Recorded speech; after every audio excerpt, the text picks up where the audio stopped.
ജീവിതത്തിൽ വേദനകളേറിടുമ്പോൾ, കഷ്ടനഷ്ട പീഡനങ്ങളേറിടുമ്പോൾ,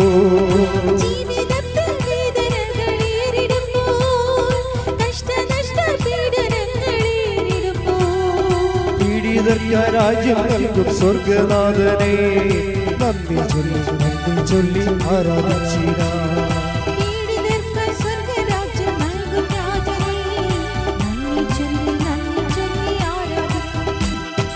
ആരാധിക്കാം, നമുക്ക് ആരാധിക്കാം, ആരാധിക്കാം, ആരാധിക്കാം, ആത്മാവിൻ ശക്തിയോടെ ആരാധിക്കാം.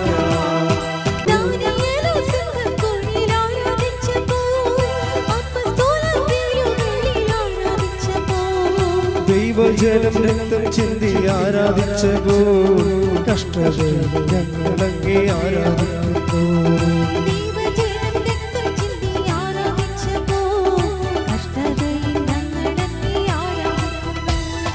ആരാധിക്കാം, നമുക്ക് ആരാധിക്കാം, മാലാഖമാരൊന്നിച്ച് ആരാധിക്കാം. ആരാധിക്കാം, നമുക്ക് ആരാധിക്കാം, ആത്മാവിൻ ശക്തിയോടെ ആരാധിക്കാം. സാക്ഷ്യ വിചാരത്തിനായി കൃപാറോയിയുടെ സാക്ഷ്യമാണ്. കൃപാറോയി ഒരു BSc കംപ്ലീറ്റ് ചെയ്ത ഒരു നേഴ്സിംഗ് കോഴ്സ് കംപ്ലീറ്റ് ചെയ്ത ആളാണ്. അവർക്കൊരു 22 വയസ്സുണ്ട്. പക്ഷെ അവരുടെ സാക്ഷ്യം ഇട്ടതിന് ശേഷം പെട്ടെന്നത് 88,000 അതിൻ്റെ വ്യൂവേഴ്സ് കൂടി. അതിന് കുറച്ച് കാരണങ്ങളുണ്ട്. അതിൻ്റെ ചില സാക്ഷ്യങ്ങൾ എങ്ങനെ ഇട്ടാലും ഒരു 20,000 അപ്പുറത്ത് പോകത്തില്ല. പക്ഷെ ഇത് പെട്ടെന്നാണ് ഈ സാക്ഷ്യം എല്ലാവരും അക്സെപ്റ്റ് ചെയ്യാൻ തുടങ്ങിയത്. അതിൻ്റെ കാരണം എന്ന് പറയുന്നത് അതിൻ്റെ അകത്തൊരു സത്യമുള്ളത് കൊണ്ടാണ്. നമ്മളെപ്പോഴും നമുക്കറിയാമല്ലോ, ഉടമ്പടിയുടെ ഒരു രീതി എന്ന് പറയുന്നത്, ഉടമ്പടി 2 കാര്യങ്ങൾ കൂടുമ്പോഴാണ് നമുക്ക് ഈ മഹത്വം ഉണ്ടാകുന്നത്. നമുക്ക് ഈ ഫിസിക്കൽ ഫേവേഴ്സ് എന്ന് പറയുന്ന സോക്കോൾഡ് ബ്ലെസ്സിങ്സ്, അത് ഫിസിക്കാലിറ്റി മെയിൻറ്റെയിൻ ചെയ്യാനുള്ളതാണ്. പക്ഷേ അത് സ്പീഡപ്പ് ആകണത്. ഇപ്പോൾ ഫിസിക്കാലിറ്റി എന്ന് പറയുമ്പോൾ നമ്മുടെ ശരീരാത്മകത, ജഡത്വം, അതിൻ്റെ അകത്ത് ജോലിയുണ്ട്, വീടുണ്ട്, വിവാഹമുണ്ട്, മക്കളുണ്ട്, പ്രൊമോഷനുണ്ട്, PR ഉണ്ട്, അതെല്ലാം പല കാര്യങ്ങൾ കൊണ്ടാണ് ഫിസിക്കാലിറ്റി മെയിൻറ്റെയിൻ ചെയ്ത് പോകുന്നത്. അതിന് നമുക്ക് ബ്ലെസ്സിങ്സാണ് വേണ്ടത്. ഈ ബ്ലെസ്സിങ് തന്നെ നമുക്ക് ലഭിക്കുന്നതിന് സ്പീഡപ്പ് ചെയ്യാൻ പറ്റും. ഉടമ്പടിയുടെ ഫോർമുല അതാണ്. ബ്ലെസ്സിങ്സ് സ്പീഡപ്പ് ചെയ്യാൻ പറ്റും. അതെങ്ങനെയാണ് സ്പീഡപ്പ് ചെയ്യണത്, അതിൻ്റെ അനുധാരികൾ എന്താണ്, അതാണ് ഉടമ്പടി ധ്യാനത്തിലൂടെ നമ്മൾ അന്വേഷിക്കുന്നത്. പ്രാർത്ഥിക്കുക. കർത്താവായ ദൈവമേ, ഈ ഉടമ്പടി ധ്യാനത്തിലൂടെ ആരാധനയിലൂടെ അങ്ങയെ അടുത്തനുഭവിക്കാൻ കർത്താവിന്റെ വചനം വിശുദ്ധ യോഹന്നാന്റെ സുവിശേഷം 1:14 രേഖപ്പെടുത്തിയിരിക്കുന്ന പോലെ കൃപയും സത്യവും നിറഞ്ഞ പിതാവിന്റെ ഏകജാതനെ അടുത്ത മഹത്വത്താൽ ഉടമ്പടി വഴി ഞങ്ങളെയും അങ്ങ് മഹത്വപ്പെടുത്തണമേ. അതിനായി സ്വർഗത്തിന്റെ പാഠങ്ങൾ ഞങ്ങളെയും പഠിപ്പിക്കണമേ. അമ്മേ പരിശുദ്ധമേ, ദേവമാതാവേ, ഈശോയെ ഞങ്ങൾക്ക് ലോകത്തിന് നൽകിയതുപോലെ കാലങ്ങളിലെ മരിയൻ മിഷനായി യേശുവിനെ സ്വീകരിക്കാനും യേശുവിനെ ലോകത്തിന് കൊടുക്കുവാനും ഞങ്ങൾക്ക് വേണ്ടി ഉടമ്പടി എടുത്തിട്ടുള്ള എല്ലാവർക്കും വേണ്ടി അമ്മേ ദേവമാതാവേ, വാസ്നം മാതാവേ, ഈ ആരാധനയിൽ മാധ്യസ്ഥം വഹിക്കണമേ. കൃപയുടെ സാക്ഷ്യത്തിൻ്റെ ഫസ്റ്റ് ഭാഗം ഇതാണ്. അവൾ കേരളത്തിലെ നല്ല ഒരു ട്രെയിനിങ് കോളേജിലാണ് പഠിച്ചത്. OITക്കൊക്കെ പഠിച്ചതേ. പക്ഷേ അത് എല്ലാം C+ ആയിപ്പോയി. അപ്പോൾ നമ്മൾ വരുന്ന വഴികൾ എപ്പോഴും ഇതുപോലെയുള്ള ചില അനുഭവങ്ങളൊക്കെ നമുക്ക് ഉണ്ടാകും. അപ്പോൾ നിങ്ങൾ ഡൗണായി പോകരുത്. നമ്മൾ ഡൗണായി പോകുന്ന സാഹചര്യങ്ങളും സത്യത്തോടെ ദൈവത്തിൻ്റെ കൈകളിൽ പിടിക്കാനാണ്. നമ്മളെല്ലാവരും കൈകളിൽ പിടിക്കുന്നവരാണ്. പിടിച്ചില്ല സത്യമില്ല, നുണ ഉണ്ടാകും കുറേ. അത് ബൈബിൾ അത് അംഗീകരിക്കണില്ല. അതാണ് പ്രശ്നം. നീ എപ്പോഴും നോക്കേണ്ടത് നിൻ്റെ ദൈവത്തിലുള്ള റിലയൻസ്, ആശ്രയം സത്യമാണോ എന്ന് നോക്കണം.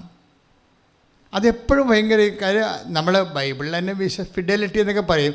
ഫിഡലിറ്റി സത്യത്തിൻ്റെ ഒരു ഭാഗം മാത്രമാണ്.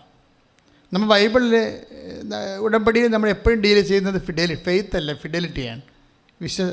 വിശ്വാസമല്ല, വിശ്വസ്തതയാണ്, അല്ലേ? പക്ഷേ വിശ്വസ്തത പോലും നമ്മുടെ സം ടോട്ടാലിറ്റി നമ്മുടെ അതിൻ്റെ ആധ്യാത്മികതയുടെ ഒരു ഭാഗം മാത്രമാണ്. പക്ഷേ കൃപ ഡയറക്റ്റ് ബന്ധപ്പെട്ടിരിക്കുന്നത് സത്യവുമായിട്ടാണ് ബന്ധപ്പെട്ടിരിക്കുന്നത്. അപ്പോൾ ഇവിടെ കൃപ റോയി എന്താ ചെയ്യണത്? അടുത്തത്, അവിടെ ഒരു ആൻറ്റി ഉണ്ടായിരുന്നു ഇവിടെ ഹോസ്റ്റലിൽ. അപ്പോൾ ഇവർ എല്ലാം C+ അടിച്ച് തോറ്റു തൊപ്പിയിട്ടൊക്കെ ഇരിക്കുമ്പോൾ, സങ്കടപ്പെട്ടിരിക്കുമ്പോൾ കൃപ റോയി ഈ കുഞ്ഞിനോട് പറയും, നീ കൃപാസനം ചെല്ലേ, അമ്മ മാതാവിൻ്റെ ഉടമ്പടി എടുക്കാൻ പറയും.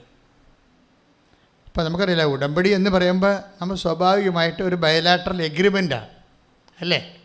നമ്മൾ സാധാരണ സിംഗിൾ എഡ്ജ് പ്രെയർ അതിൻ്റെ റിസർട്ടേഷൻ അതിൻ്റെ മെക്കാനിസത്തിൽ നിന്ന് ആ ഫോർമാറ്റ് ചേഞ്ച് ചെയ്യുകയാണ്. നമ്മൾ നേരെ ചേഞ്ച് ചെയ്യുകയാണ്. കാര്യം നമ്മുടെ എല്ലാ പ്രാർത്ഥനകൾക്കും സിംഗിൾ എഡ്ജാണ് ഉള്ളത്. അത് എന്താണത് ഗ്യാരണ്ടി ചെയ്യണമെന്ന് ചോദിച്ചു കഴിഞ്ഞാൽ നമ്മളതിന് ഗ്യാരണ്ടി ചെയ്യണില്ല. നമ്മൾ ഗ്യാരണ്ടി ചെയ്യാൻ വേണ്ടി അതിൻ്റെ തൊട്ട് ഇൻവെസ്റ്റ് ചെയ്യണില്ല. ദൈവത്തിൻ്റെ വാഗ്ദാനങ്ങളിലുള്ള ഒരു കേവല വിശ്വാസത്തിലാണ്. നമ്മളതിൻ്റെ അകത്ത് ഇൻവെസ്റ്റ് ചെയ്യണമെന്നില്ല. പക്ഷെ ഉടമ്പടിയിലേക്ക് വരുമ്പോൾ അങ്ങനെയല്ല. ദൈവത്തിൻ്റെ വാഗ്ദാനങ്ങളിൽ സത്യമായി നമ്മൾ വിശ്വസിക്കുന്നുവെന്ന് ദൈവത്തിന് മനസ്സിലാക്കുന്ന രീതിയിൽ നമ്മളതിനകത്ത് നിക്ഷേപിക്കുന്നുണ്ട്. അതാണ് നമ്മുടെ ഒരു ക്രെഡിബിലിറ്റി എന്ന് പറയുന്നത്. സത്യമാണത്. അപ്പോൾ കൃപ റോയി വന്ന് ഉടമ്പടി എടുത്തതിന് ശേഷം പിന്നെ വീണ്ടും ഈ പരീക്ഷ തന്നെ വീണ്ടും എഴുതുമ്പോൾ ഈ 4 C+ എന്നുള്ളത് ചേഞ്ച് ചെയ്യും. 2 C+ ആയിട്ടത് വ്യത്യാസപ്പെടും. ബാക്കിയെല്ലാം BA വരും. കുറച്ച് ഗ്രോത്ത് ഉണ്ട്, ഒരു 50% ഗ്രോത്ത് വരും ഉടമ്പടി എടുക്കുമ്പോൾ.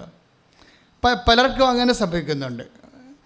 ഫസ്റ്റ് ഫേസിൽ, ഉടമ്പടിയുടെ ഫസ്റ്റ് ഫേസിൽ സാധാരണ നിലവാരത്തേക്കാൾ കുറച്ചുകൂടി മെച്ചപ്പെട്ട ഒരു റിസൾട്ട് നമുക്ക് വരുന്നുണ്ട്. അതെല്ലാം എന്ത് വിഷയമായാലും പഠനത്തിൻ്റെ തന്നെയല്ല, ജീവിതത്തിൻ്റെ ആയാലും, കേസിൻ്റെ ആയാലും, മക്കളില്ലാത്ത അവസ്ഥയായാലും, വിവാഹം ഒത്തുവരാത്ത അവസ്ഥയായാലും, ഇപ്പോൾ സ്ഥലം വിൽക്കണ വിഷയമായാലും, ആധ്യാത്മിക ജീവിതമായാലും ഒരു 10% ഹൈക്ക് നമുക്ക് കിട്ടും, അല്ലെങ്കിൽ ഒരു 20% ഹൈക്ക് കിട്ടും. അപ്പോൾ ചില ആൾക്കാരെന്ന് വെച്ചാൽ പിന്നീട് ഞാൻ വർക്ക് ചെയ്യണം, പിന്നെ ഉടമ്പടി സെക്കൻഡ് ഫേസിൽ വർക്ക് ചെയ്യണത്.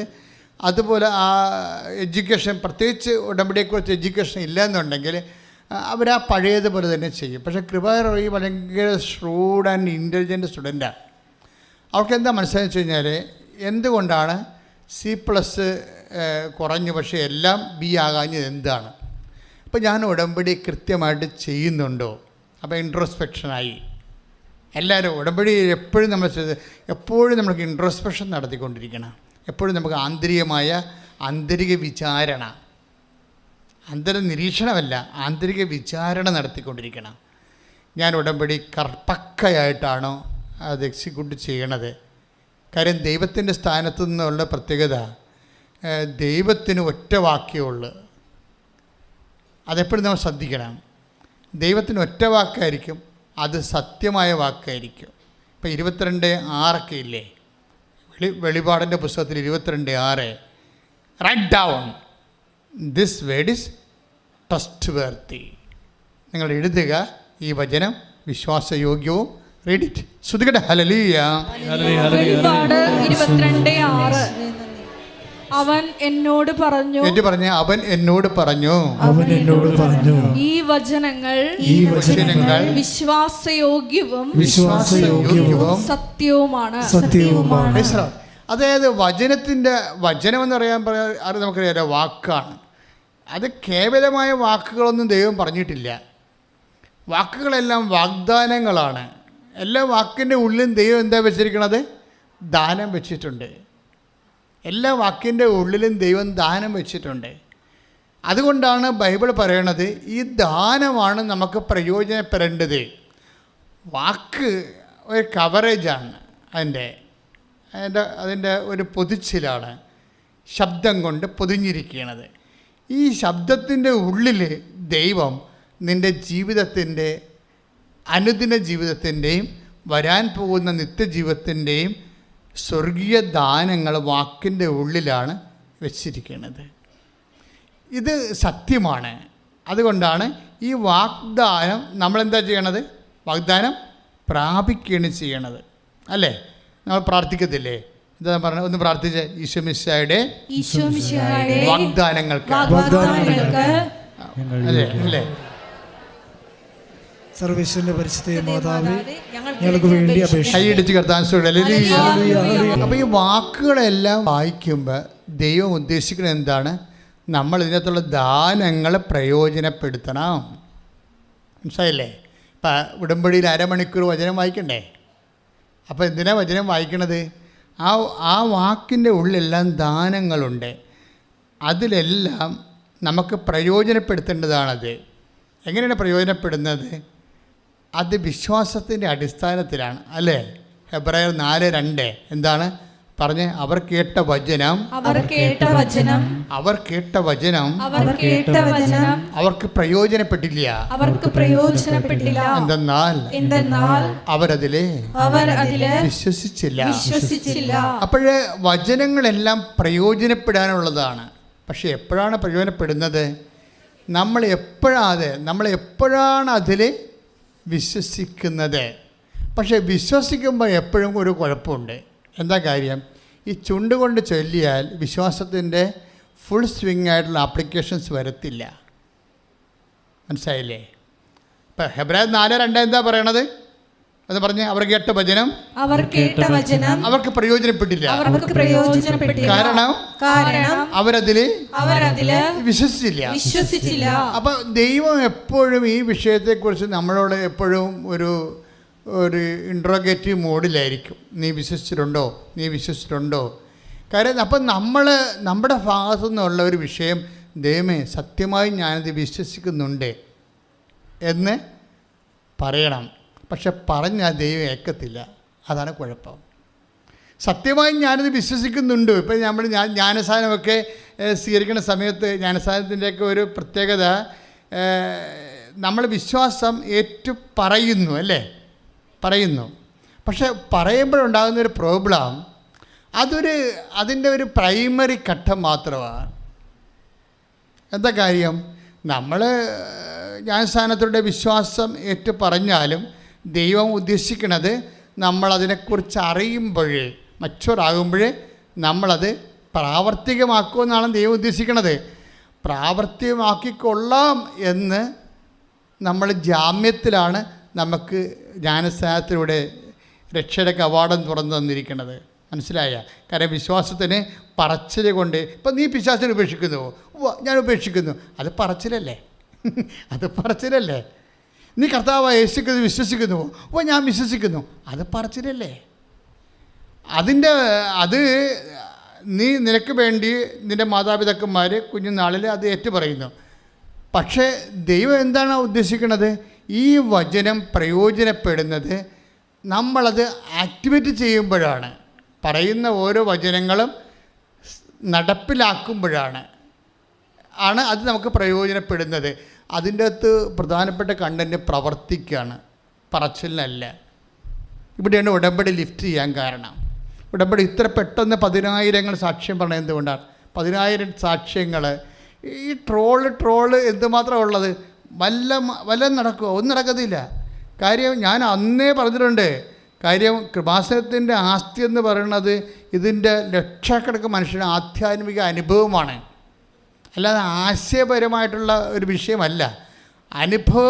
ദൈവത്തെ ഇതിലൂടെ അനുഭവിച്ചവർ ലക്ഷക്കണക്കിന് മനുഷ്യരുള്ളത്. അപ്പോൾ അവരുടെ അടുത്ത് ഒന്നും പറഞ്ഞിട്ടൊരു കഥയുമില്ല. എന്താണ് inevitable defeat of the ideal by the real എന്ന് പറയും. എന്ന് വെച്ച് കഴിഞ്ഞാൽ ഐഡിയോളജിയൊക്കെ എല്ലാം യാഥാർത്ഥ്യത്തിന് മുമ്പിൽ ഇങ്ങനെ വിറങ്ങലിച്ച് നിന്ന് പരാജയപ്പെടും. എന്താ കാര്യം? അതാണ് അനുഭവം ജനങ്ങളുടെ കാര്യം. അനുഭവം എവിടുന്ന് വന്ന് ദൈവത്തിൻ്റെ വാഗ്ദാനങ്ങളിലുള്ള സത്യാവസ്ഥയിലുള്ള സത്യസന്ധമായ സമർപ്പണത്തിലൂടെയാണ് ഒരു വ്യക്തിക്ക് അനുഭവം ഉണ്ടാകുന്നത്. കൈയടിച്ച് കർത്താവിനെ സ്തുതിക്കുക.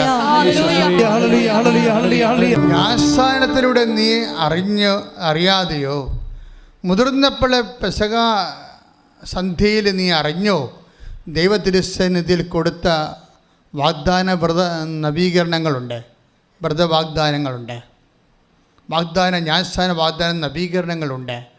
അതിൻ്റെ സത്യസന്ധതയിൽ ഒരു റിസപ്റ്റീവ് മോഡലിൽ നിന്ന്, അതായത് നമ്മളത് പറയുന്ന ഒരവസ്ഥയിൽ നിന്ന് അത് ചെയ്യുന്ന അവസ്ഥയിലേക്കാണ് നിനക്ക് ഉടമ്പടി അവസരങ്ങൾ നൽകുന്നത്. അതുകൊണ്ടാണ് ദൈവം ഇതിനെ മാനിക്കണത്. ദൈവം ഉടമ്പടിയെ മാനിക്കണതുകൊണ്ടാണല്ലോ നമുക്ക് സാക്ഷ്യം വരണത്. മാനിക്കുക എന്നുള്ളത് ദൈവത്തിൻ്റെ വചനം സത്യസന്ധമായി. ഇപ്പം സത്യസന്ധമായി എന്ന് പറയാൻ കാര്യം എന്താണ്? ഇപ്പം യാക്കോബിൻ്റെ ലേഖനം 2:17 വായിച്ച് ശ്രുതികടെ പ്രവൃത്തികൾ കൂടാതെയുള്ള വിശ്വാസം. പറഞ്ഞേ, ഏറ്റു പറഞ്ഞേ. യാക്കോബ് 2:17 എന്താ പറയണത്? പ്രവൃത്തികൾ കൂടാതെയുള്ള വിശ്വാസം അതിൽ തന്നെ നിർജീവമാണ്. അപ്പൊ നിങ്ങൾ ചൊല്ലിക്കൊണ്ടിരുന്നാൽ നിർജീവമായിട്ടിരിക്കേ ഉള്ളൂ. കർത്താവ് നിങ്ങളെ ചൊല്ലിക്കൊണ്ട് നിർജീവമാക്കാൻ വേണ്ടി വിളിച്ചതല്ല. ഈശോ എന്തിനാ? യോഹന്നാൻ 10:10 എന്താ പറയണത്? ഞാൻ വന്നിരിക്കുന്നത് പറഞ്ഞേ, ഞാൻ വന്നിരിക്കുന്നത് അവർക്ക് ജീവൻ ഉണ്ടാകുവാനും അത് സമൃദ്ധമായി ഉണ്ടാകുവാനുമാണ്. കൈയടിച്ച് കർത്താവ് നിങ്ങൾക്ക് ജീവൻ നൽകുന്നു. പിന്നെന്താ ചെയ്യണത്? സമൃദ്ധമായി നൽകുന്നു. എന്താ കാരണം? വിശ്വാസം ചൊല്ലണ അവസ്ഥയിൽ നിന്ന് നിങ്ങളെ ചെയ്യുന്ന അവസ്ഥയിലേക്ക് നിങ്ങൾ മാറ്റുകയാണ്. കാരണം എന്താണ്? അത് യാക്കോബ് 2:17 ആണ്. ഒന്നിനു വായിച്ചേ. യാക്കോബ് 2:17 പ്രവൃത്തികൾ കൂടാതെയുള്ള വിശ്വാസം. പറഞ്ഞേ, പ്രവൃത്തികൾ കൂടാതെയുള്ള വിശ്വാസം അതിൽ തന്നെ നിർജീവമാണ്. ഇപ്പം നിങ്ങൾ ചൊല്ലിക്കൊണ്ട് പ്രാർത്ഥന മാത്രം ചൊല്ലിക്കൊണ്ടിരുന്നാലേ വിശ്വാസത്തെ എന്താ പറ്റും? അത് നിർജീവമായിരിക്കും. ഈശോ വന്നത് എന്തിനാണ്? നിർജീവമായിരിക്കാനാണോ? അല്ല. അതെന്താണ്? ഞാൻ വന്നിരിക്കുന്നത് യോഹന്നാൻ 10:10 ഞാൻ വന്നിരിക്കുന്നത് അവർക്ക് ജീവൻ ഉണ്ടാകുവാനും അത് സമൃദ്ധമായി ഉണ്ടാകുവാനുമാണ്. അപ്പം ജീവൻ സമൃദ്ധിയിലേക്ക് നമ്മളെ നയിക്കുന്നത് എന്താണ്? ആ പ്രവൃത്തിയാണ്. കൈയിടിച്ച് കർത്താവിനെ സ്തുതിക്കുക. ഉടമ്പടി ഒരു ചൊല്ലുന്ന പ്രാർത്ഥനയല്ല, പിന്നെ എന്തിൻ്റെ പ്രാർത്ഥനയാണ്? ചെയ്യുന്ന പ്രാർത്ഥനയാണ്. അതാണ് അവൻ പറയണത് പോലെ ചെയ്യുവിൻ. അതാണ്. ഇതെല്ലാം കണക്റ്റഡാണ്. അപ്പോഴേ കർത്താവിൻ്റെ സ്വപ്നം എന്താണ്? വചനം എല്ലാവരും നിവൃത്തിയാക്കിക്കൊണ്ട് ജീവൻ സമൃദ്ധിയിലേക്ക് വന്ന് മഹിമ പ്രാപിക്കണമെന്നുള്ളതാണ് നിത്യത വരിക. അതാണ് എൻ്റെ അകത്ത് വരുന്നത്. അപ്പോൾ അത് എന്തുകൊണ്ടാണ് വെച്ച് കഴിഞ്ഞാൽ അതിന് ഈശോ പറഞ്ഞ ന്യായമുണ്ട്. എന്താണ് ഈശോ പറയണത്? എൻ്റെ പിതാവ് എപ്പോഴും പ്രവർത്തനക്ഷമനാണ്, ഞാനും ഒന്ന് പറഞ്ഞേ ആ വചനെടുത്തേ. എൻ്റെ പിതാവ് എപ്പോഴും പ്രവർത്തനക്ഷമനാണ്, ഞാനും പ്രവർത്തിക്കുന്ന. ഹല്ലേലൂയ. യോഹന്നാൻ 5:17 യേശു അവരോട് പറഞ്ഞു, എൻ്റെ പിതാവ് ഇപ്പോഴും പ്രവർത്തനനിരതനാണ്, ഞാനും പ്രവർത്തിക്കുന്നു. അപ്പൊ പ്രവർത്തിക്കാൻ തന്നെയാണ് ഈശോയും നമ്മളെ പറഞ്ഞു വിട്ടിരിക്കുന്നത്. ഇപ്പൊ കൃപാറോയുടെ സാക്ഷ്യം എന്താണ്? കൃപാറോയി എല്ലാം C+ അടിച്ചു, ഉടമ്പടി എടുത്തപ്പോൾ കുറച്ച് ഹൈക്ക് കിട്ടി. അപ്പോഴവൾക്ക് മനസ്സിലായി അങ്ങോട്ട് മുന്നോട്ട് പോയാൽ സത്യസന്ധമായിട്ട് ദൈവത്തിൻ്റെ മുമ്പിൽ നിന്നാൽ കർത്താവിൻ്റെ ഈ വിഷയത്തിൽ ഇടപെടുമെന്നറിയാം. കാര്യം വെച്ച് കഴിഞ്ഞാൽ ഇവർക്ക് മെറിറ്റ് കുറവ്. ഇപ്പം നമ്മൾക്ക് പലപ്പോഴും ഉണ്ടാകുന്നൊരു വിഷയം നമ്മുടെ കോൺഫിഡൻസ്, അല്ലെങ്കിൽ നമ്മുടെ ആത്മവിശ്വാസമോ ചില സമയത്ത് അത് അഹന്തയായിട്ട് വരെ വരാം. ആത്മവിശ്വാസത്തിൻ്റെ കുഴപ്പമുണ്ടേ, ആത്മവിശ്വാസം മൂത്ത് കഴിഞ്ഞാൽ അമ്പഴങ്ങ മൂക്കണ പോലെ ഇരിക്കും. അമ്പഴങ്ങ എപ്പോഴും നല്ലത് അല്ലേ, അതിന് ഇളം പ്രായത്തിലാണ് നല്ലത്. അപ്പം മൂത്ത് കഴിഞ്ഞാൽ പിന്നെ അത് ചകിരിയായി പോകും. ആത്മവിശ്വാസത്തിന് ഇതുപോലെ സംഭവിക്കും. ആത്മവിശ്വാസം നല്ലതാണ്, അല്പം അത് മൂത്ത് കഴിഞ്ഞാൽ ചകിരിയായി പോകും. എന്താണ്? അഹന്തയായി പോകും. അത് നിങ്ങൾ നോക്കണത് എല്ലാവർക്കും ഉള്ള കുഴപ്പം ഇതാണ്. അതായത് അത് അഹന്തയായി പോകും. അഹന്തയായി കഴിഞ്ഞാൽ പിന്നീട് ഒരിക്കലും പരിശുദ്ധാത്മ പ്രവർത്തിക്കത്തില്ല. അത് വളരെ സീരിയസ് ആയിട്ട് നമ്മൾ ശ്രദ്ധിക്കേണ്ട ഒരു വിഷയം. പ്രാർത്ഥിക്കുക, കർത്താവ് ദൈവമേ, ഏതെങ്കിലും വിഷയത്തിലുള്ള ആത്മവിശ്വാസം അഹന്തയായി രൂപാന്തരപ്പെട്ട് എന്നിലെ ആത്മാവിന്റെ പ്രവർത്തനം പ്രതിരോധിക്കുന്നുണ്ടെങ്കിൽ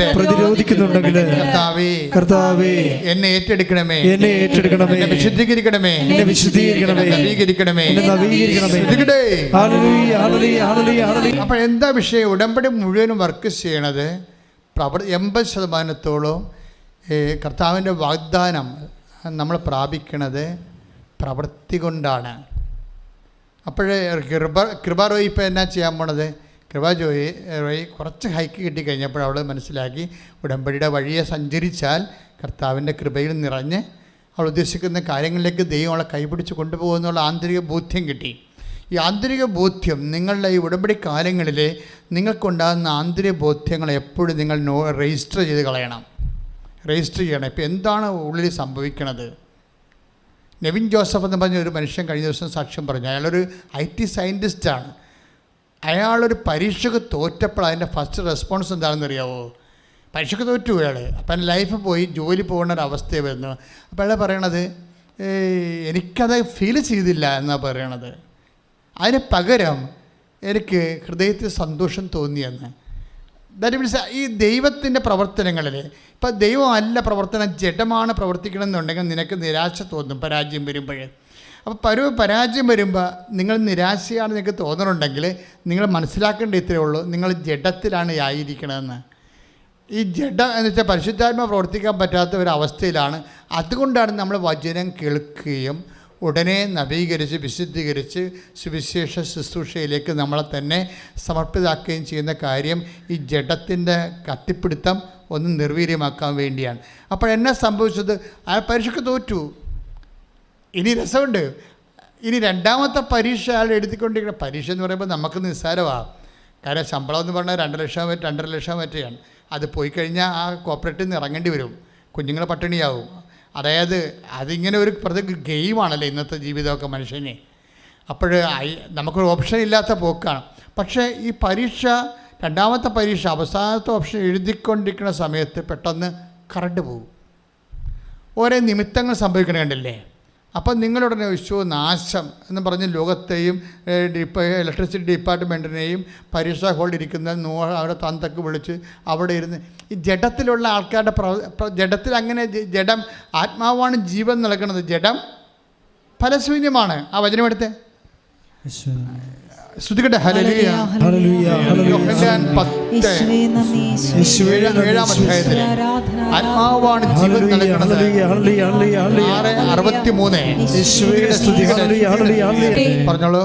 യോഹന്നാൻ 6:63 യോഹന്നാൻ. ആത്മാവാണ് ജീവൻ നൽകുന്നത്. ആത്മാവാണ് ജീവൻ നൽകുന്നത്. ശരീരം ഒന്നിനും ഉപകരിക്കുന്നില്ല. അപ്പൊ ഈ ജഡം ഫലശൂന്യമാണ്. അപ്പോൾ എന്താ സംഭവം? നമ്മൾ നമുക്കറിയാമല്ലോ, നമ്മൾ ജഡാരൂപിയിലാണ് നയിക്കപ്പെടുന്നത്. എങ്കിലേ ഉടമ്പടിയിലൂടെ വരുമ്പോൾ നമ്മുടെ ഫോർമാറ്റ് ചേഞ്ച് ചെയ്യുന്നുണ്ട്. കാര്യം സിമ്പിളി ഒരു പ്രാർത്ഥന ചൊല്ലണ ഒരവസ്ഥയിൽ നിന്ന് ചെയ്യുന്ന അവസ്ഥയിലേക്ക് നമ്മൾ ഫോർമാറ്റ് ചേഞ്ച് ചെയ്യുമ്പോൾ അതനുസരിച്ച് ജഡാരൂപിയിൽ നിന്ന് നമ്മൾ ദൈവാരൂപിയിലേക്ക് കൺവേർട്ടാകും. അതുകൊണ്ടാണ് ഈ നെവിൻ ജോസഫിൻ്റെ സാക്ഷ്യം കണ്ടില്ലേ? അയാൾ ഭയങ്കര ടെൻഷനിലാണ് ഇരിക്കുന്നത്. അമേരിക്കൻ ബാങ്കാണ്, IT സെക്യൂരിറ്റിയിലുള്ള വർക്ക് ചെയ്യുന്ന ആളാണ്. പുതിയ സോഫ്റ്റ്വെയറിനെതിരെയുള്ള പരീക്ഷയാണ്. അതിൽ നിന്ന് അല്പം മിസ്റ്റേക്ക് ഉണ്ടായാൽ അയാൾ ഇറങ്ങിക്കൊടുക്കേണ്ടി വരും. ഇറങ്ങിക്കൊടുത്തു കഴിഞ്ഞാൽ പിന്നെ പുതിയ തലമുറ കയറും. അയാൾക്ക് ഇത്തിരി ഏജിൻ്റെ പ്രശ്നമുണ്ട്, 40-40 വയസ്സുണ്ടെന്ന് തോന്നുന്നു. അപ്പോൾ എല്ലാവരും കോർപ്പറേറ്റുകൾ അങ്ങനെയല്ല ചെയ്യണത്. ഇത്തിരി 40-35 കഴിഞ്ഞാൽ പിന്നെ അവർ അക്സെപ്റ്റ് ചെയ്യത്തില്ല. പുതിയ ടെസ്റ്റൊക്കെ ഇട്ട് നമ്മളെ പുറത്താക്കും.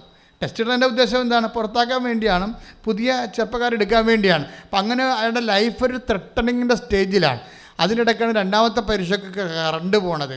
കറണ്ട് പോകുമ്പോൾ സ്വാഭാവികമായിട്ട് ജഡമാണ് നമ്മളെ നയിക്കണമെങ്കിൽ നമ്മളെന്ത് ചെയ്യും? ഇലക്ട്രിസിറ്റി ഡിപ്പാർട്ട്മെൻറ്റിനെ തന്തയ്ക്ക് വിളിക്കും. പരീക്ഷ ഹോളിൽ ചോദിക്കാമോ ജനറേറ്റർ വാങ്ങിക്കാൻ പറഞ്ഞാൽ ഇവനൊക്കെ ഇവിടുത്തെ പരീക്ഷയ്ക്ക് എടുത്തുകാർ ഇവനൊക്കെ ചുമ്മാ മനുഷ്യൻ്റെ ജീവിതം വെച്ച് കളിക്കുകയാണെന്നൊക്കെ പറഞ്ഞുകൊണ്ട് എന്തെങ്കിലുമൊക്കെ പിച്ചും പേയും ഒക്കെ പറഞ്ഞുകൊണ്ട് അവിടെ ഇരിക്കും. പക്ഷേ ഈ മനുഷ്യൻ എന്താ ചെയ്യണത്? ഇയാളെ ജഡമല്ല നയിക്കണത്. അയാൾ പറയുന്നത് കറണ്ട് പോയപ്പോൾ ഞാൻ ജോമാർ ചെല്ലാൻ തുടങ്ങിയെന്ന്. പ്രീസലോട് കറണ്ട് വരുന്നവരെയുള്ള സമയമുണ്ടല്ലോ, ഒരു ജോമാർ ചെല്ലാനുള്ള സമയം തന്ന കർത്താവിന് നന്ദിയെന്ന്. ഇതാണ് ജഡത്തിൽ നിന്ന് മാറി ആത്മാവിലേക്ക് വരണം. കണ്ട, പെയ്തിറങ്ങുക, പുച്ഛം ഉണ്ടാക്കുക, അല്ലെങ്കിൽ അതനുസരിച്ചിട്ട് നമുക്ക് നിരാശപ്പെടുക, പെയ്ത് പെറുക്കുക, അതൊക്കെ ജഡാരൂപിയാണ്. ഈശോ എപ്പോഴും ചോദിക്കേണ്ട ചോദ്യമുണ്ട്, വാട്ട് സ്പിരിറ്റ് ലീഡ്സ് യു? എൻ്റെ ജീവിതത്തിൽ എന്ത് വന്നാലും ഈശോ ചോദിക്കണത് വാട്ട് സ്പിരിറ്റ് ലീഡ്സ് യു? എന്താണ്, എന്തരൂപിയാണ് നിങ്ങളെ നയിക്കണത്? അതാണ് വിഷയം. ആ സമരക്കാരുടെ കേസ് എടുത്താണ് ഈശോ പറഞ്ഞത്. 9:55 ടിപ്പണിയിലുണ്ട്, വാട്ട് സ്പിരിറ്റ് ലീഡ്സ് യു? ലുക്കാൻ്റെ സുവിശേഷം. അപ്പോൾ നിങ്ങൾ എപ്പോഴും ശ്രദ്ധിക്കണം. ഇപ്പോൾ ഈ മനുഷ്യനെ, ഈ നെവിൻ ജോസഫിനെ നയിക്കണത് എന്താണ്? ജഡാരൂപിയല്ല, പിന്നെ എന്താണ്?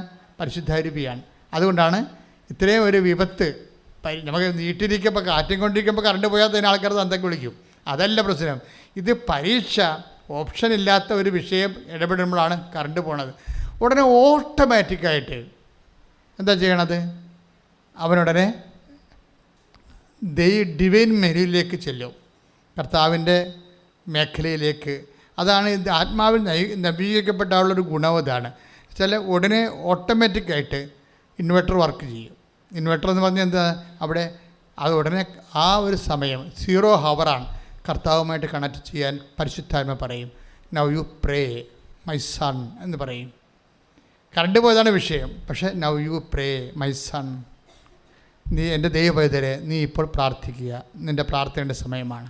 ഒരു പക്ഷേ ഈ കറണ്ട് വരെ ഓഫ് ചെയ്തിരിക്കുന്ന കർത്താവായിരിക്കാം നിന്നെക്കൊണ്ട് പ്രാർത്ഥിപ്പിക്കാനും ഇപ്പം നിനക്കൊരു ബൂസ്റ്റ് കിട്ടാൻ വേണ്ടി ദൈവത്തിൻ്റെ സംവിധാനമാണ്. അതുകൊണ്ട് നീ സ്തുതിക്കണമെന്ന് പറയും. അതാണ് ക്ലേശങ്ങൾ സ്തുതിക്കാൻ കഴിഞ്ഞാൽ നീ നിന്നെ നയിക്കുന്നത് പരിശുദ്ധാത്മാവാണെന്ന് നമുക്ക് നിശ്ചയമായും പറയാം. കൈയിടിച്ച് കർത്താവിനെ പരമ ദിവ്യകാരുണ്യത്തിന്. അപ്പോൾ ക്ലേശകാലങ്ങളിലുള്ള ഓട്ടോമാറ്റിക് പ്രെയർ ആരും പറഞ്ഞു തരാതെ, ഇപ്പം നിൻ്റെ വീട്ടിൽ തന്നെ പ്രാർത്ഥനാ സമയമാണെങ്കിൽ അല്ലെങ്കിൽ അമ്മ പറയണം എന്താണ് പ്രാർത്ഥനയാണ് തിരികെത്തിക്കുന്നത് പറയണം. അപ്പം നീ എന്താ പറയണത് തിരിച്ച്? ഞാൻ ഈ പാഠം കൂടി പഠിക്കട്ടെ എന്ന് പറയണേ. അപ്പോൾ ദൈവം എന്താ ചെയ്യേണ്ടത്? നീ കാലെ പിടിച്ച് നിലത്തിട്ട് അടിക്കണം. എന്താ കാര്യം? നീ ജഡാരൂപിലാണ് വർക്ക് ചെയ്യണത്.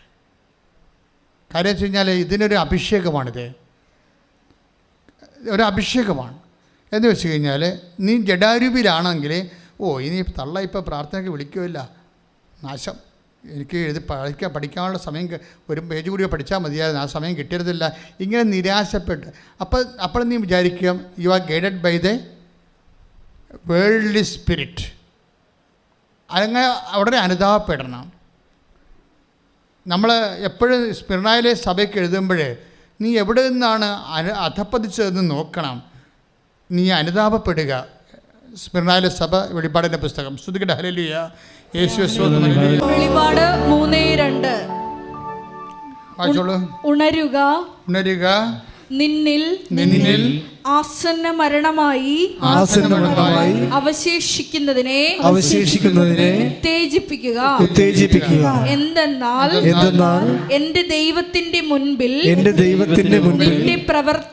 നിന്റെ പ്രവർത്തികൾ പൂർണ്ണമായും നിർവഹിക്കപ്പെട്ടതായി ഞാൻ കാണുന്നില്ല. അതുകൊണ്ട് നീ സ്വീകരിച്ചതും കേട്ടതും എന്തെന്നനുസ്മരിച്ച് അത് കാത്തു സൂക്ഷിക്കുകയും അനുദപിക്കുകയും ചെയ്യുക.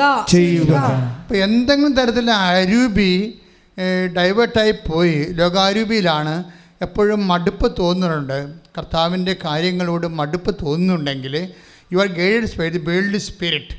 ഉടനെ തിരിച്ചു വരാനുള്ള മാർഗം എന്ന് പറയുന്നത് ഈ 3:2 വെളിപാട്. എന്താണ്? ആ വിഷയത്തെക്കുറിച്ച് അനുതപിക്കണം, പ്രാർത്ഥിക്കുക. കർത്താവായ ദൈവമേ, ലോകാരൂപിയാൽ നയിക്കപ്പെട്ട എല്ലാ കാര്യങ്ങളെക്കുറിച്ച് ഞാൻ നിന്റെ നാമത്തിലെ ആശ്രയിച്ചുകൊണ്ട് നിന്റെ വചനത്തിന് അനപേക്ഷണീയമായി അനുദപിക്കുന്നു. കർത്താവേ, നടപടി 11:18 പ്രാർത്ഥിക്കുന്നു. ജീവപ്രാപ്തിക്കുള്ള എന്നെ ഇപ്പോൾ അഭിഷേകം ചെയ്യണമേ. അരൂപിയിൽ നിന്ന് അരൂപിയിലേക്ക് ദൈവം കൽപ്പിച്ചിരിക്കുന്നതെല്ലാം വെളിപാട് 3:2 പ്രവർത്തികള് പൂർത്തിയാക്കാനുള്ള കൃപയാൽ അഭിഷേകം ചെയ്യണമേ. ഈ അഭിഷേകത്തിൽ നിലനിൽക്കാനുള്ള ഒരു വകുപ്പും ഈ അനുതാപം തന്നെയാണ്. അനുതാപവും പ്രവൃത്തികളും. പ്രാർത്ഥന പോലും നിങ്ങൾ പ്രവൃത്തികളുടെ ഗണത്തിൽ ഉൾപ്പെടുത്തിയാണ് അത് എക്സിക്യൂട്ട് ചെയ്യേണ്ടത്. മനസ്സിലായി? നമ്മൾ ചിലരുടെ പ്രാർത്ഥനയായിരിക്കാം, പക്ഷെ നിങ്ങൾ പറയേണ്ടത് ഞാനൊരു പ്രവൃത്തി ചെയ്യുകയാണെന്ന് പറയണം. മനസ്സിലായേ? കൃപയാർജിക്കാനുള്ള ഒരു പ്രവൃത്തി ചെയ്യുകയാണ് ചെയ്യണം. അത് ചൊല്ലണ ഒരു രീതിയിൽ നിന്ന് നമ്മൾ ചെയ്യുന്ന രീതിയിലേക്ക് മാക്സിമം എന്തുമാത്രം കൺവേർഷൻ സംഭവിക്കുന്നു, അത് നമ്മുടെ ഉടമ്പടിയുടെ ലക്ഷ്യമാണ്. ചൊല്ലുന്ന ഇപ്പം തന്നെ ഈ കൃപ റോയിയുടെ സാക്ഷ്യത്തിൻ്റെ സെക്കൻഡ് പാർട്ട് കേൾക്കുമ്പോൾ രസം വെച്ചാൽ അവൾക്ക് മനസ്സിലായി ഏതായാലും ഉടമ്പടി അവൾക്ക് ഹൈക്ക് കൊടുത്തിട്ടുണ്ട്, പക്ഷേ ദൈവം പ്രവർത്തിക്കാൻ തുടങ്ങിയിട്ടുണ്ട്. അപ്പോൾ ദൈവം പ്രവർത്തിക്കാൻ തുടങ്ങിയാൽ പിന്നെ നമ്മൾക്ക് പിന്നെ അത് ദൈവപ്രവർത്തനങ്ങളെ to fan into flames അല്ലേ. എൻ്റെ ഇപ്പോൾ 1 തിമോത്തി 2 തിമോത്തി 1:6 വായിച്ചേ. ശ്രുതികട്ടെ 2 തിമോത്തി 1:6 എന്റെ കൈവപ്പിലൂടെ നിനക്ക് ലഭിച്ച ദൈവിക വരം വീണ്ടും ഉജ്ജ്വലിപ്പിക്കണമെന്ന് ഞാൻ നിന്നെ അനുസ്മരിപ്പിക്കുന്നു. ദൈവത്തിൻ്റെ ഒരു ചെറിയൊരു മിന്നലാട്ടം കണ്ടാൽ പിന്നെ നമ്മൾ എന്ത് ചെയ്യണം? വിജിലൻ്റ് ആകണം നമ്മൾ, അല്ലേ? ഒരു ചെറിയൊരു പ്രോഗ്രസ് ഉണ്ടായി, നമ്മുടെ വിഷയത്തിൽ ഒരു പ്രോഗ്രസ് ഉണ്ടായി. അപ്പോൾ ഒരു പ്രോഗ്രസ് ഉണ്ടായാൽ ദൈവം അതർ എൻഡിൽ വന്നിട്ടുണ്ടെന്ന് മനസ്സിലാവും. ദ പ്രസൻസ് ഓഫ് ഗോഡ് നമുക്ക് ഫീൽ ചെയ്യും, കർത്താവ് അതർ എൻഡിലുണ്ട്. അപ്പോൾ അങ്ങനെ പ്രോഗ്രസ് ദൈവത്തിൻ്റെ ഒരു സ്മെല്ലടിക്കാൻ തുടങ്ങിക്കഴിഞ്ഞാൽ, കർത്താവ് സാന്നിധ്യം തോന്നിയാൽ പിന്നെ എന്ത് ചെയ്യണം നിങ്ങൾ? പിന്നീട് അത് ഫാൻ ആൻഡ് ഫ്ലെയിംസ് വീശി കത്തിക്കണം, ഊതി കത്തിക്കണം. അപ്പോൾ അവളെന്താ ചെയ്തിരിക്കുന്നത്? അവൾ നേരെ കൃപാറോയി നേരെ ഇവിടെ വന്നിട്ട് ഒരു കെട്ടിന് പകരം 3 കെട്ട് പത്രവും മേടിച്ചിട്ട് പോയി. കൃപാസനം പത്രത്തിൻ്റെ പ്രത്യേകത എന്താ? അതിനെ ചൊല്ലിയല്ലേ എപ്പോഴും ഇഷ്യൂസ് ഉണ്ടാകുന്നത്. ഇഷ്യൂസ് ഉണ്ടാകുമല്ലോ, ഞങ്ങൾ ശരിക്കും ഒരു 10,000 ഇഷ്യൂസ് കൂടി പ്രതീക്ഷിക്കുന്നുണ്ട്. കാര്യം എന്താ വെച്ച് കഴിഞ്ഞാൽ അത് ആണ് ഈ കേരളത്തെ മാറ്റിക്കൊണ്ടിരിക്കുന്നത്. എന്താ സംഭവം? എന്താ സംശയം? എത്ര MD ഡോക്ടേഴ്സും അതുപോലെ തന്നെ ഗവൺമെൻറ് സർവൻസും ഒക്കെയാണ് പള്ളിമുറ്റത്ത് നിന്നുകൊണ്ട് ഇത് വിതരണം ചെയ്ത് നിങ്ങൾ കണ്ടിട്ടില്ലേ? നിങ്ങളുടെ പള്ളിമുറ്റത്ത് ചെല്ലുമ്പോൾ ആരെങ്കിലും ഒരാളുണ്ടാവും. കേരളത്തിൻ്റെ 1000 പേരാണ് ഒരു ദിവസം ഇത് കൊടുക്കുന്നത്. അത് ഡിവൈഡ് ഓഫ് അവർ ഇൻ സ്റ്റാറ്റസ്. കാരണം ഉടമ്പടി എപ്പോഴും വർക്ക് ചെയ്യേണ്ടത് സ്റ്റാറ്റസ് ഡി പ്രൊമോഷനിലാണ്. അതിൻ്റെ മക്കൾ കൃത്യമായിട്ട് എൻ്റെ മർമ്മം അറിയണം. എപ്പോഴും ഗ്രേസ്. നമ്മൾ ഉടമ്പടി ലക്ഷ്യം വെക്കണത് എന്താ? ഉടമ്പടി ലക്ഷ്യം വെക്കണത് ഗ്രേസാണ്, നോട്ട് ബ്ലെസ്സിങ്സ്. ഉറപ്പല്ലേ? നമ്മൾ അനുഗ്രഹമല്ല, ഫിസിക്കൽ ഫേവേഴ്സ് അല്ല, പിന്നെ എന്താണ്? Power of God. ഗ്രേസാണ്. ഗ്രേസാണ് നമ്മൾ ലക്ഷ്യം വെക്കണത്, അല്ലേ? നമുക്ക് വേണ്ടത് എന്താണ്? ഇന്ധനമാണ്. കറണ്ടില്ല ഒരു ഫാൻ കറങ്ങിയാൽ പോരാ. നമുക്ക് ഫാൻ കറങ്ങിയാൽ മാത്രം മതി പോരല്ലോ. നമുക്ക് മിസ്സി വർക്ക് ചെയ്യണം, പിന്നെ എന്താണ്? ലൈറ്റ് വർക്ക് ചെയ്യണം, അല്ലേ? ഇങ്ങനെ കുറേ കാര്യങ്ങളുണ്ട്. അപ്പം മൾട്ടിപ്പർപ്പസ് ആകുമ്പോൾ ഒരിക്കലും നമ്മൾ ബ്ലെസ്സിങ്സിനെ ആശ്രയിക്കാൻ പറ്റത്തില്ല. ബ്ലെസ്സിങ്സ് എന്ന് പറയുന്നത് സിംഗിൾ ഓപ്പറേഷനാണ്, ഏതെങ്കിലും ഒരു വിഷയത്തിന് വേണ്ടിയുള്ള ഓപ്പറേഷനാണ്. ഉടമ്പടി എപ്പോഴും ലക്ഷ്യം വെക്കണം സിംഗിൾ ഓപ്പറേഷൻ ബ്ലെസ്സിങ്സ് അല്ല, അത് മൾട്ടിപ്പർപ്പസിൻ്റെ പവർ ഓഫ് ഗോഡിലാണ്, ദൈവിക ശക്തിയിലാണ്. അപ്പോൾ ദൈവിക ശക്തി ഉൽപ്പാദിപ്പിക്കാനുള്ള മാർഗങ്ങളാണ് ഉടമ്പടി അന്വേഷിക്കുന്നത്. അതിലാണ് അതിൻ്റെ ഫോർമുല അടിസ്ഥാനപ്പെടുത്തിയിരിക്കുന്നത്. അതുകൊണ്ട് തന്നെയാണ് ചൊല്ലൽ മാറ്റിയിട്ട് ഉടമ്പടി എല്ലാ വിഷയങ്ങളും വാഗ്ദാനം പ്രാപിക്കാം, ചെയ്യുന്ന രീതിയിലേക്ക് മാറ്റേണ്ടത്. ചെയ്യുമ്പോൾ എന്താ നമുക്ക് സംഭവിക്കണത്? ചെയ്യുമ്പോൾ എന്ത് പറ്റും? പിതാവ് മഹത്വപ്പെടും. അപ്പം പിതാവ് മഹത്വപ്പെട്ട് കഴിഞ്ഞാൽ എന്ത് സംഭവിക്കും? ഇപ്പം യോഹന്നാൻ 12:26 ശ്രുതികടെ ഹല്ലേലൂയ ഹല്ലേലൂയ ഹല്ലേലൂയ ഹല്ലേലൂയ ഹല്ലേലൂയ ഹല്ലേലൂയ യേശുവേ നന്ദി ഹല്ലേലൂയ ഹല്ലേലൂയ. യോഹന്നാൻ 12:26 എന്നെ ശുശ്രൂഷിക്കാൻ ആഗ്രഹിക്കുന്നവൻ, എന്ന് കേട്ടെ, എന്നെ ശുശ്രൂഷിക്കാൻ ആഗ്രഹിക്കുന്നവൻ എന്നെ അനുഗമിക്കട്ടെ. അപ്പോൾ കണ്ടില്ലേ, വേറെ ആരും അനുഗമിക്കേണ്ടെന്ന് ഉറപ്പായില്ലേ? അല്ലേ? 1000 എത്രയും നീളമാതാ ചെല്ലുന്ന ആൾക്കാർക്ക് ഇവിടെ പ്രസക്തിയില്ല. ചുമ്മാ ചൊല്ലിക്കൊണ്ട് ഇരുട്ടത്തിരുന്ന് കഴിഞ്ഞാൽ അവിടെ ഇരുന്നാൽ മതി എന്ന് പറയും, അനുഗമിക്കേണ്ട ആവശ്യമില്ലെന്ന് പറയും. ശുശ്രൂഷിക്കുക എന്നുള്ള വേറെ വിഷയമാണ്. കർത്താവ് കട്ടൻ്റെ പറഞ്ഞ കാര്യമാണ്. പ്രവൃത്തിയിലേക്കാണ് വന്നത്. പ്രാർത്ഥനയുടെ എണ്ണം കൂടുന്നതല്ല പ്രശ്നം. കർത്താവിൻ്റെ സുവിശേഷത്തിന് കർത്താവ് പറയുമ്പോൾ സമയത്ത് എന്താ പറഞ്ഞത്? നിങ്ങൾ ഭൂമിയുടെ അതിർത്തി വരെ എനിക്ക് സാക്ഷികളായിരിക്കും, ക്രിസ്തുവിന് സാക്ഷിയായിരിക്കും. ഇപ്പം കൃപാറോയി എന്താ പറയണത്? ഞാൻ ഈ പത്രം കൊണ്ട് നടന്ന് ഓരോ വീട്ടിലും കൊടുക്കും. അപ്പോഴൊക്കെ അവരെന്നെ പരിഹസിക്കും, കളിയാക്കും. അപ്പോൾ എനിക്ക് സന്തോഷം തോന്നും. മനസ്സിലായില്ലേ? ജഡാരൂപിയിലാണ് നയിക്കപ്പെടുന്നതെങ്കിൽ അയ്യോ മനുഷ്യന്മാരെന്നാ വിചാരിക്കും. ഈ പേടി പെണ്ണ്, നിനക്ക് വേറെ പണിയൊന്നുമില്ല, തലക്ക് പോസിലാണ്. എന്നാൽ അപ്പോൾ ഉളമ്പറ പോയി അഡ്മിറ്റ് ചെയ്യാൻ പറയും. ദാറ്റ്സ് ഓക്കെ, അതാണ് അവർ പറയത്തുള്ളൂ. പക്ഷേ ഇത് തന്നെയാണ് നാട്ടുകാരെ പറയണത്. ഈ പത്രം കൊണ്ടേ കൊടുക്കുമ്പോൾ പറയണത് അതാണ്. നിനക്ക് ഉളമ്പറയിൽ പോയി വല്ല അഡ്മിഷൻ മേടിക്കാൻ പലരും ചോദിക്കും. അതാണ് സംഭവം. പക്ഷേ അതിന് ഇവൾ പറഞ്ഞ റെസ്പോൺസ് ഉണ്ട്. എന്താണ് റെസ്പോണ്ട്? അത് കേട്ടപ്പോൾ എനിക്ക് ആ കർത്താവിൻ്റെ നാമത്തിൽ ഒരു പരിഹാസം കേട്ടപ്പോൾ എനിക്ക് സന്തോഷം തോന്നിയെന്ന്. അങ്ങനെ സന്തോഷം തോന്നുന്നത് എങ്ങനെയാണത്? അപ്പോൾ അപ്പോസ്റ്റലിക് ബ്ലെസ്സിങ്സ് ഓൾറെഡി അവൾക്ക് കിട്ടിയെന്ന് അർത്ഥം. 5:41 നടപടി പുസ്തകം. ശ്രുതികട്ടെ ഹല്ലേലൂയ ഹല്ലേലൂയ.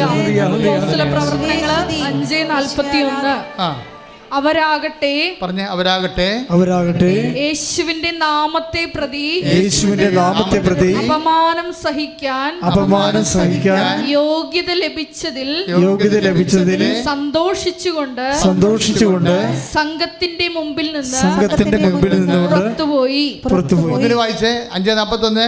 അവരാകട്ടെ യേശുവിന്റെ നാമത്തെ പ്രതി അപമാനം സഹിക്കാൻ യോഗ്യത ലഭിച്ചതിൽ സന്തോഷിച്ചുകൊണ്ട് സംഘത്തിന്റെ മുമ്പിൽ നിന്ന് പുറത്തുപോയി. അപ്പൊ നമുക്ക് അപമാനം സഹിക്കണമെങ്കിൽ ആകപ്പാട് ഒരു പ്രൊവിഷന് ക്രിസ്ത്യാനിക്ക് അപമാനം സഹിക്കാൻ ഈ ലോകത്ത് കർത്താവ് ഓപ്പൺ ചെയ്ത് തന്നിട്ടുള്ളത്. നമ്മൾ അപമാനം സഹിക്കണ വേറെ വല്ല കയ്യിരിപ്പ് കൊണ്ടാണ്, അതല്ല വിഷയം. ദൈവം അനുഭവിച്ചു തന്നിട്ടുള്ള സംഭവമുണ്ട്. നമ്മൾ അപമാനം സഹിക്കാൻ വേണ്ടി ദൈവം അനുഭവിച്ചു തന്നിരിക്കുന്നത് എന്താണ്? ദ നെയിം ഓഫ് ജീസസ്, കർത്താവിൻ്റെ നാമം. കൈയിട്ടിച്ച് കർത്താവ്. അപ്പോൾ നമ്മൾ നാഥ നീ മതി എനിക്ക് ഈ മരി യാത്ര അതിൽ നിൻ കൃപ മതി എനിക്കെന്നല്ല നമ്മൾ പാടണത്. അവൻ്റെ സത്യം എന്താണ്? ഈ കൃപ ആർജിക്കണമെങ്കിൽ എന്ത് ചെയ്യണം? അതാണ് ഈ 12:16 26 വായിച്ചത്. ദൈവത്തിൻ്റെ കൃപ നമുക്ക് ലഭിക്കാൻ എന്ത് ചെയ്യണമെന്നാണ് വായിച്ചത്. ഒന്നുകൂടി വായിച്ചിട്ട് ഞാൻ തിരുത്താം. പറഞ്ഞേ. എന്നെ ശുശ്രൂഷിക്കാൻ ആഗ്രഹിക്കുന്നവൻ എന്നെ അനുഗമിക്കട്ടെ. അടുത്ത വായിച്ചേ. അപ്പോൾ ഞാൻ ആയിരിക്കുന്നിടത്ത് എന്റെ ശുശ്രൂഷകനും ആയിരിക്കും. എന്നെ ശുശ്രൂഷിക്കുന്നവനെ പിതാവ് ബഹുമാനിക്കും. അതാണ് പ്രശ്നം. ഒന്ന് പറഞ്ഞേ. എന്നെ ശുശ്രൂഷിക്കുന്നവനെ എന്റെ പിതാവ് ബഹുമാനിക്കും. മനസ്സിലല്ലേ? അതായത് പിതാവ് ബഹുമാനിക്കും എന്ന് വെച്ചാൽ ബൈബിൾ ഭാഷയിൽ പറഞ്ഞാൽ മഹത്വപ്പെടുത്തുമെന്ന് എൻ്റെ അർത്ഥം ഇല്ലേ? പിതാവ് മഹത്വപ്പെടുത്തും. പക്ഷെ മഹത്വം പ്രാപിക്കുന്നതിന് എന്ത് വേണം? പിതാവ് നമ്മളെ മഹത്വപ്പെടുത്തുന്നത് എന്ത് തന്നുകൊണ്ടാണ്? കൃപ തന്നുകൊണ്ടാണ്. പിടിയിടിയ അതാണ് ലൂക്ക യോഹന്നാന്റെ സുവിശേഷം 1:14 വായിച്ചേ. ശ്രുതികട്ടെ. യോഹന്നാൻ 1:14 വായിച്ചേ.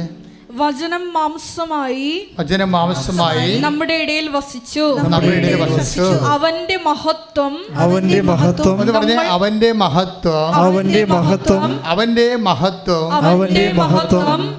നമ്മൾ ദർശിച്ചു. കൃപയും സത്യവും നിറഞ്ഞതും പിതാവിന്റെ ഏകജാതന്റേതുമായ മഹത്വം. അപ്പൊ ഈ മഹത്വം പിതാവ് ബഹുമാനിക്കുമെന്ന് പറഞ്ഞില്ലേ? എന്നെ ശുശ്രൂഷിക്കുന്നവനെ എൻ്റെ പിതാവ് ബഹുമാനിക്കും, മഹത്വപ്പെടുത്തും. ഈ മഹത്വത്തിൻ്റെ കണ്ടന്റ് എന്താണ്? രണ്ട് കാര്യം. വെറുതെ മഹത്വം ഉണ്ടാകത്തില്ല, രണ്ട് കണ്ടന്റ് ഉണ്ട് അതിന്. എന്താണ്? കൃപയും സത്യവും. മനസ്സിലായേ? കൃപ എല്ലാ മതങ്ങളിലും കൃപയെക്കുറിച്ചുള്ള പ്രസാദം അങ്ങനെ പല ഒത്തിരി വാക്കുകളുണ്ട്. പക്ഷേ ബൈബിൾ പറയുമ്പോൾ കൃപയെ ചേർത്ത് പറയണത് സത്യവും കൂടി ചേർത്ത് പറയും. അതാണ് വ്യത്യാസം. ബൈബിൾ അതിൻ്റെ കൂടെ സത്യം കൂടി ചേർത്ത് പറയും.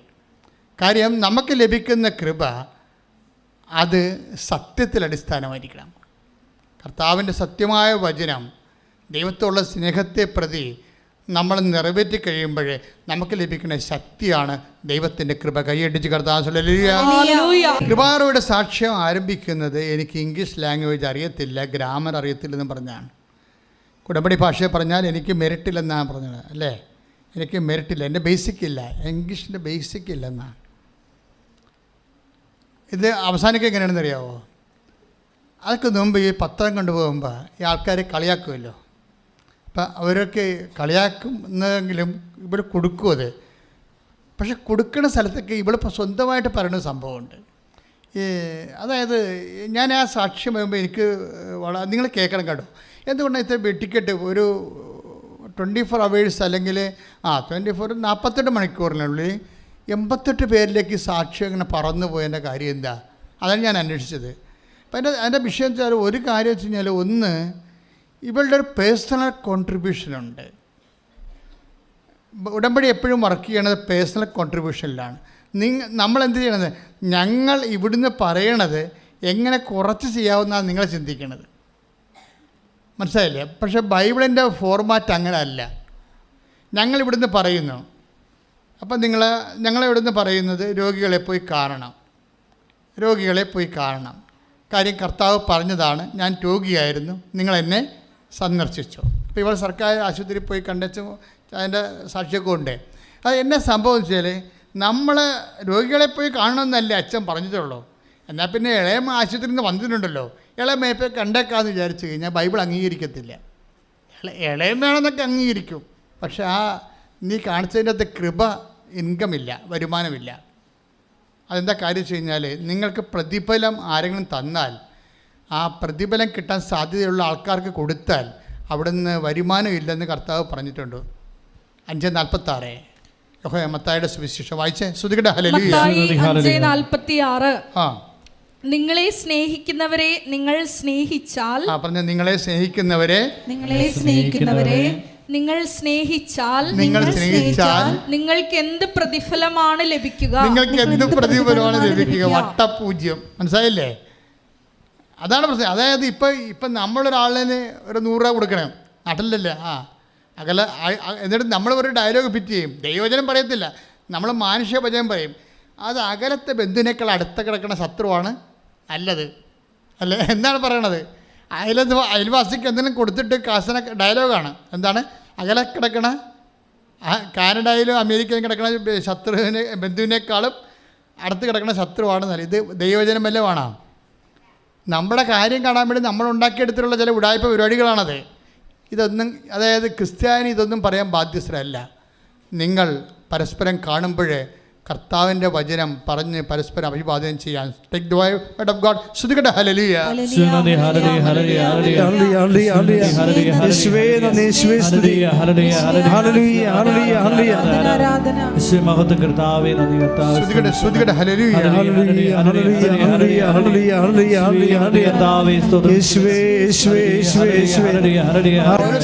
വാക്കാണ് നിങ്ങൾ പരസ്പരം കാണുമ്പോഴേ പരസ്പരം സങ്കീർത്തനങ്ങൾ പറഞ്ഞ് പരസ്പരം അഭിവാദനം ചെയ്യാൻ. എന്ന് വെച്ച് കഴിഞ്ഞാൽ കർത്താവിൻ്റെ കൃപയിലും മഹത്വം നിറയുമ്പോൾ നമുക്കറിയാതെ വചനങ്ങൾ പറയണം.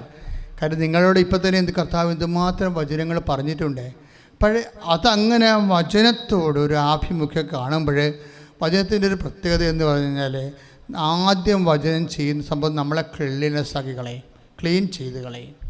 ഇപ്പം ഞാൻ നിങ്ങളോട് പറഞ്ഞ വചനം നിമിത്തം നിങ്ങൾ ശുദ്ധിയുള്ളവരാണെന്ന് 15:3 ഈശോ പറഞ്ഞില്ലേ, യോഹന്നാൻ്റെ സുവിശേഷം. അപ്പോൾ ക്ലീൻനെസ് ഉണ്ടാക്കും. രണ്ടാമത്തത് നമ്മളെ വചനം വിനയപ്പെടാതെ, വചനം സ്വീകരിക്കുന്നതിന് മുമ്പ് അമ്മ എന്താ പറഞ്ഞത്? ഇതാ കർത്താവിൻ്റെ ദാസി. അതാണ് വിഷയം. അതായത് വചനം സ്വീകരിക്കുന്ന മുമ്പ് ഉണ്ടാകേണ്ട ഒരു മാനസിക നിലയാണ് ദാസി. കർത്താവിൻ്റെ വചനത്തിന് വേണ്ടി സെർവൻ്റ് ആകണം. കർത്താവിൻ്റെ വചനത്തിന് വേണ്ടി സെർവൻ്റ് ആകണം. പക്ഷേ എങ്ങനെ സെർവൻ്റ് ആകണം? അതെപ്പോഴും ഉടമ്പടി വിജയിക്കാനുള്ള ഏറ്റവും നല്ല കാര്യം കർത്താവിൻ്റെ വചനം പാലിക്കാൻ വേണ്ടി വചനത്തിൻ്റെ സെർവൻ്റ് ആകണം. പ്രാർത്ഥിക്കുക, കർത്താവ് ദൈവമേ, എന്നെ വചനത്തിൻ്റെ അടിച്ചു തളിക്കാറിയാക്കി മാറ്റണമേ. അതാണ് സംഭവം. വചനത്തിൻ്റെ ശുശ്രൂഷ ചെയ്യണം. കർത്താവ് പറഞ്ഞ വചനം നിറവേറ്റണം. പക്ഷേ എന്ത് ചെയ്യണം?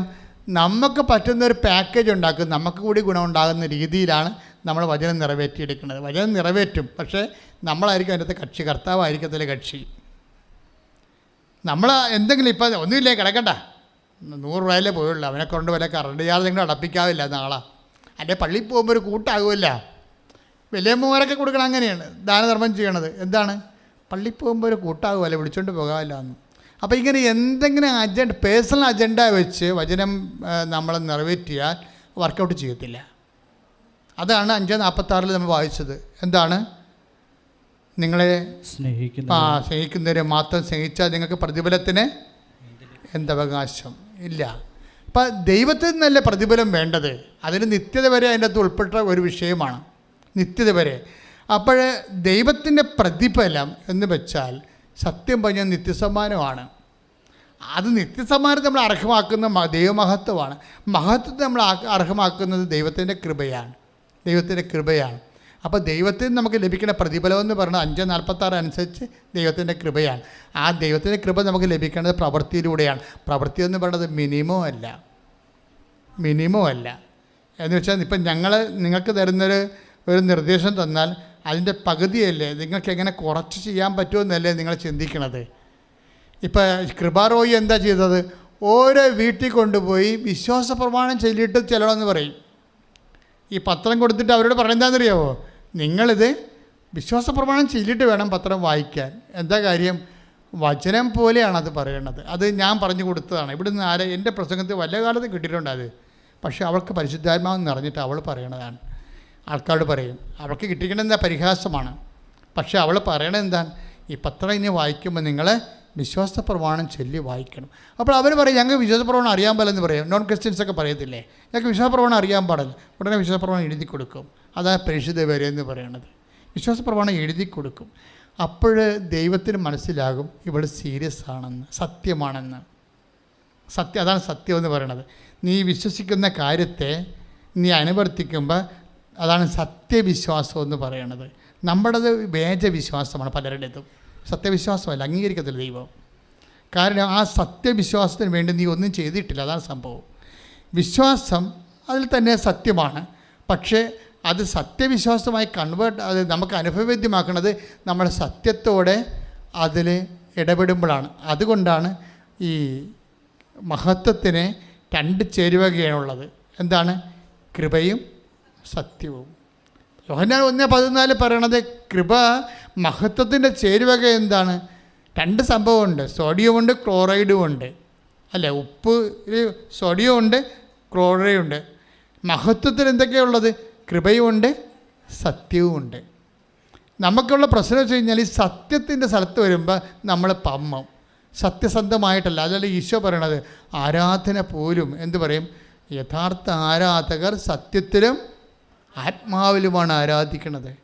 അപ്പോഴെന്ത് വിഷയം, അതായത് നീ വിശ്വസിക്കുന്ന കാര്യങ്ങൾക്ക് നീ പൂർണ്ണമായിട്ട് ഇവിടെ പത്രം കൊടുക്കാനേ കൃപാസനത്തിൽ നിന്ന് പറഞ്ഞിട്ടുള്ളൂ. പക്ഷേ കൃപ എന്താ ചെയ്യണത്?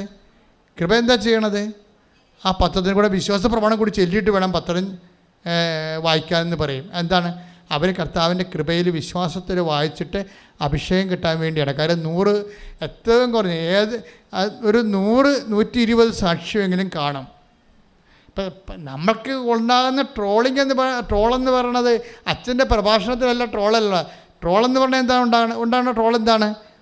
സാക്ഷ്യത്തിലിട്ടിരിക്കണ ചില ഹെഡിങ്ങിലാണ് ട്രോൾ വന്നിരിക്കണത്. അല്ലേ?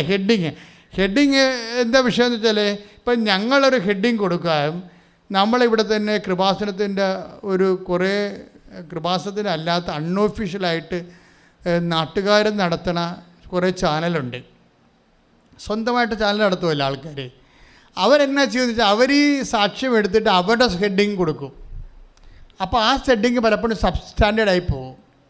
നമ്മൾക്ക് നേരെ വിമർശനങ്ങൾ ഉണ്ടാക്കുന്ന ഹെഡിങ്ങാണ് വരണത്. അത് നിങ്ങൾ ശ്രദ്ധിക്കണം, അങ്ങനെ ചെയ്യരുത്.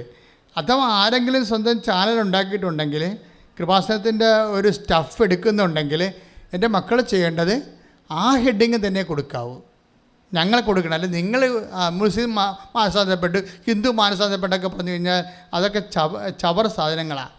അതൊന്നും ആ കൃപാസനം അക്സെപ്റ്റ് ചെയ്യത്തില്ല.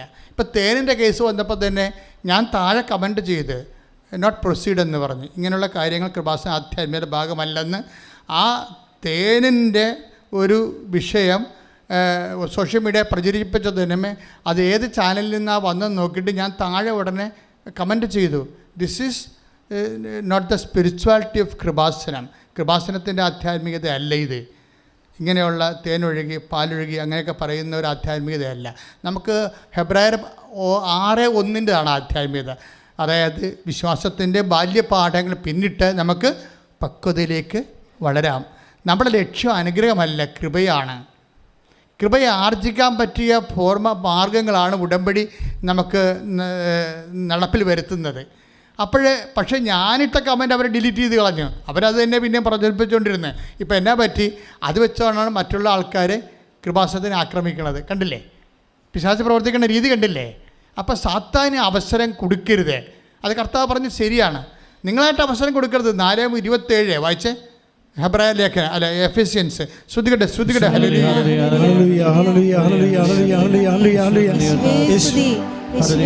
യേശുവേ നന്ദി. ഹല്ലേലൂയ ഹല്ലേലൂയ. 4:27 സാത്താന് നിങ്ങൾ അവസരം കൊടുക്കരുത്. Praise the Lord. അതാണ് അവസരം കൊടുക്കരുത്. അപ്പം അത് സത്യസന്ധമായ സംഭവം തരുമ്പോൾ നിങ്ങളതിനെ ടെസ്റ്റ് ചെയ്ത് നിങ്ങളുടെ രീതിയിലാക്കി കഴിയുമ്പോൾ സാത്താൻ അതിന് അവസരമായിട്ട് മാറും. അവരാരെങ്കിലും കൂടി ഞാൻ ഇപ്പോൾ ട്രോളുന്നവരെ ഒന്നും ഞാൻ പറയത്തില്ല. I am so happy to receive it. പക്ഷേ ഞാനിപ്പോൾ ചിന്തിക്കണമെന്ന് വെച്ച് കഴിഞ്ഞാൽ അത്രയും കൂടി ആൾക്കാർ കർത്താവിനെ അറിയും. അതിലവർ എതിരെ കൃപാസനത്തിന് പറയുമ്പോഴും അത് കേൾക്കുന്നവർ കൃപാസനം എന്താണെന്ന് നോക്കുമല്ലോ. നോക്കുമ്പോൾ തീർച്ചയായിട്ടും ഇവിടെ കാണുന്നത് എന്താണ്? 10,000ങ്ങളുടെ ദൈവാനുഭവങ്ങളല്ലേ കാണുന്നത്. അപ്പോൾ അവരപ്പോൾ വന്നില്ലെങ്കിൽ എപ്പോഴായാലും കൃപാസനത്തിൽ അവർ വരും. അവർക്കൊരു സങ്കടകാലം ഉണ്ടാകുമ്പോൾ കേരളത്തിൽ ഇന്ന് ഓടിക്കയറാൻ പറ്റിയ ഒരു മഴയും ഒരു തീക്കാറ്റുമൊക്കെ വന്നാൽ കയറി നിൽക്കാൻ പറ്റിയൊരു ഇടമായി മാതാവിനെ ഉയർത്തിയില്ലേ? കാര്യം എന്താണ്? അമ്മ അതിൻ്റെ കൂടെ ജീവിക്കുന്നത് കൊണ്ടാണ്. എല്ലാവരും ആൾക്കാർ സഞ്ചാരി മാതാവെന്ന് വിളിച്ചില്ലേ പ്രാർത്ഥിക്കുന്നത് ഓരോ സങ്കട സമയത്തെല്ലാം. കാര്യം എന്താണ്? അവരുടെ സ്പോട്ടിൽ അവർ ആഗ്രഹിക്കുന്ന സ്ഥലത്തേക്ക് അമ്മ എത്തിപ്പെടുന്നു. പക്ഷേ അമ്മ എത്തിപ്പെടുന്നത് വാഗ്ദാനത്തിൻ്റെ ഭാഗമാണ്. അമ്മ എത്തിപ്പെടുന്നത് വാഗ്ദാനത്തിൻ്റെ ഭാഗമാണ്. I will come with you wherever you go. 13 എപ്പോഴും പറയണതാണ്. 33:14 പുറപ്പാടിൻ്റെ പുസ്തകം. അതുപോലെ Joshua 1:9 I will come with you wherever you go. അമ്മയുടെ ഈശോയുടെ നാമത്തിൽ ഈശോയോട് നമ്മൾ ഉടമ്പടി ചെയ്യുമ്പോൾ, അമ്മയുടെ മധ്യസ്ഥ ഉടമ്പടി ചെയ്യുമ്പോൾ മാതാവ് എവിടെയാണ് നിനക്ക് ആവശ്യം അവിടെ ആ സാന്നിധ്യം അറിയിക്കും. അത് ജോസഫ് നബീൻ്റെ സാക്ഷ്യത്തിൽ നിന്ന് വളരെ വ്യക്തമാണത്. ജോസഫ് നബീൻ്റെ സാക്ഷ്യത്തിൽ വരുന്നൊരു വിഷയം എന്ന് പറയുന്നത്, അതായത് ഇപ്പോൾ ഇവള് ഈ കൃപാറോയി ഈ വിഷയം എല്ലാം ദൈവത്തിന് മനസ്സിലായില്ലേ, സത്യസന്ധമായിട്ടാണ് ഇവളെ എക്സിക്യൂട്ട് ചെയ്യണമെന്ന്. അങ്ങനെ വന്നാൽ എന്താ പറ്റുമെന്നറിയാവോ? അത് ഈശോ പറഞ്ഞതാണ്. ഈശോ പറഞ്ഞല്ലോ, അതായത് നിങ്ങളോട് 1 മൈൽ ദൂരെ പോകാൻ നിങ്ങളോട് നിർബന്ധിക്കുന്നതിൻ്റെ കൂടെ നിങ്ങൾ അതാണ് സംഭവം. അപ്പം ഇത് എക്സിക്യൂട്ട് ചെയ്യുമ്പോൾ നമ്മൾ ഉള്ളത് മിനിമൈസ് ചെയ്യരുത്. അതാണ് ഞാൻ കരുണക്കൊന്തയ്ക്കെതിരെ സംസാരിക്കണത്. അതായത് ഒരു അപ്ഡേഷൻസ് സഭയിൽ വരുമ്പോൾ അത് കുറച്ചുകൂടി റേഞ്ചുള്ളതായിരിക്കണം, അല്ലാതെ ഉള്ളത് കൂടി ഇല്ലാണ്ടാക്കരുത്. കണ്ണക്കൊന്ത എന്ന് പറയുമ്പോൾ കൊന്തയാണ്, പക്ഷെ നിങ്ങളത് നമ്മളുടെ സമ്പൂർണ്ണ ജപമാലയ്ക്ക് സബ്സ്റ്റിറ്റ്യൂട്ട് ചെയ്യരുത്. That is known sense. അതായത് സമ്പൂർണ്ണ ജപമാലയില്ലേ, അതിനകത്താണ് രക്ഷാകരമായ ഫുൾ രഹസ്യങ്ങളുള്ളത്. കണ്ണക്കൊന്തയിൽ പാഷൻ മിസ്റ്റീസും ലോകത്തിൻ്റെ പാപത്തിന് വേണ്ടി പരിഹാരം ചോദിക്കുന്ന ഒറ്റ വിഷയം മാത്രം കൈകാര്യം ചെയ്യുന്നുള്ളത് എൻ്റെ അകത്ത്. അപ്പോഴത് സമ്പൂർണ്ണ ജപമാലയ്ക്ക് അത് സബ്സ്റ്റിറ്റ്യൂട്ട് അല്ല. അത് നിങ്ങൾക്ക് നിങ്ങളുടെ പാപമോചനത്തിന് വേണ്ടി നിങ്ങൾക്ക് പ്രാർത്ഥിക്കാം, കണ്ണക്കൊന്ത. പക്ഷേ സമ്പൂർണ്ണ ജപമാല സബ്സ്റ്റിറ്റ്യൂട്ട് ചെയ്യരുത്. അങ്ങനെ വന്നാൽ വീണ്ടും സാത്താൻ അവസരമാകും. സഭ ഇത്തിരി സൂക്ഷിച്ചിട്ടുണ്ടെങ്കിൽ കുടുംബജീവിതത്തിൽ ഒത്തിരി സൂക്ഷിച്ചിട്ടുണ്ടെങ്കിൽ അതിൻ്റെ ഒരു കാരണം കർണക്കൊന്ത തന്നെയാണ്. എന്ന് വെച്ച് കഴിഞ്ഞാൽ എല്ലാ കർണക്കൊന്തക്കാരല്ല, ഈ ജപമാല മാറ്റിയിട്ട് കർണക്കൊന്ത മാത്രമാക്കിയ ആൾക്കാർ ഒന്ന് വീണ്ടും വിചാരം നടത്തേണ്ടതാണ്. ശ്രുതികടെ ഹല്ലേലൂയ.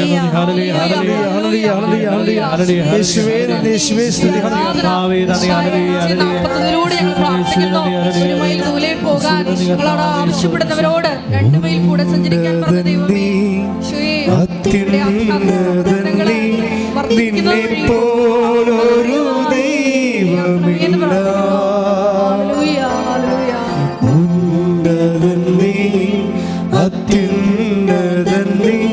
നിന്നെ പോലൊരു ദൈവമില്ല,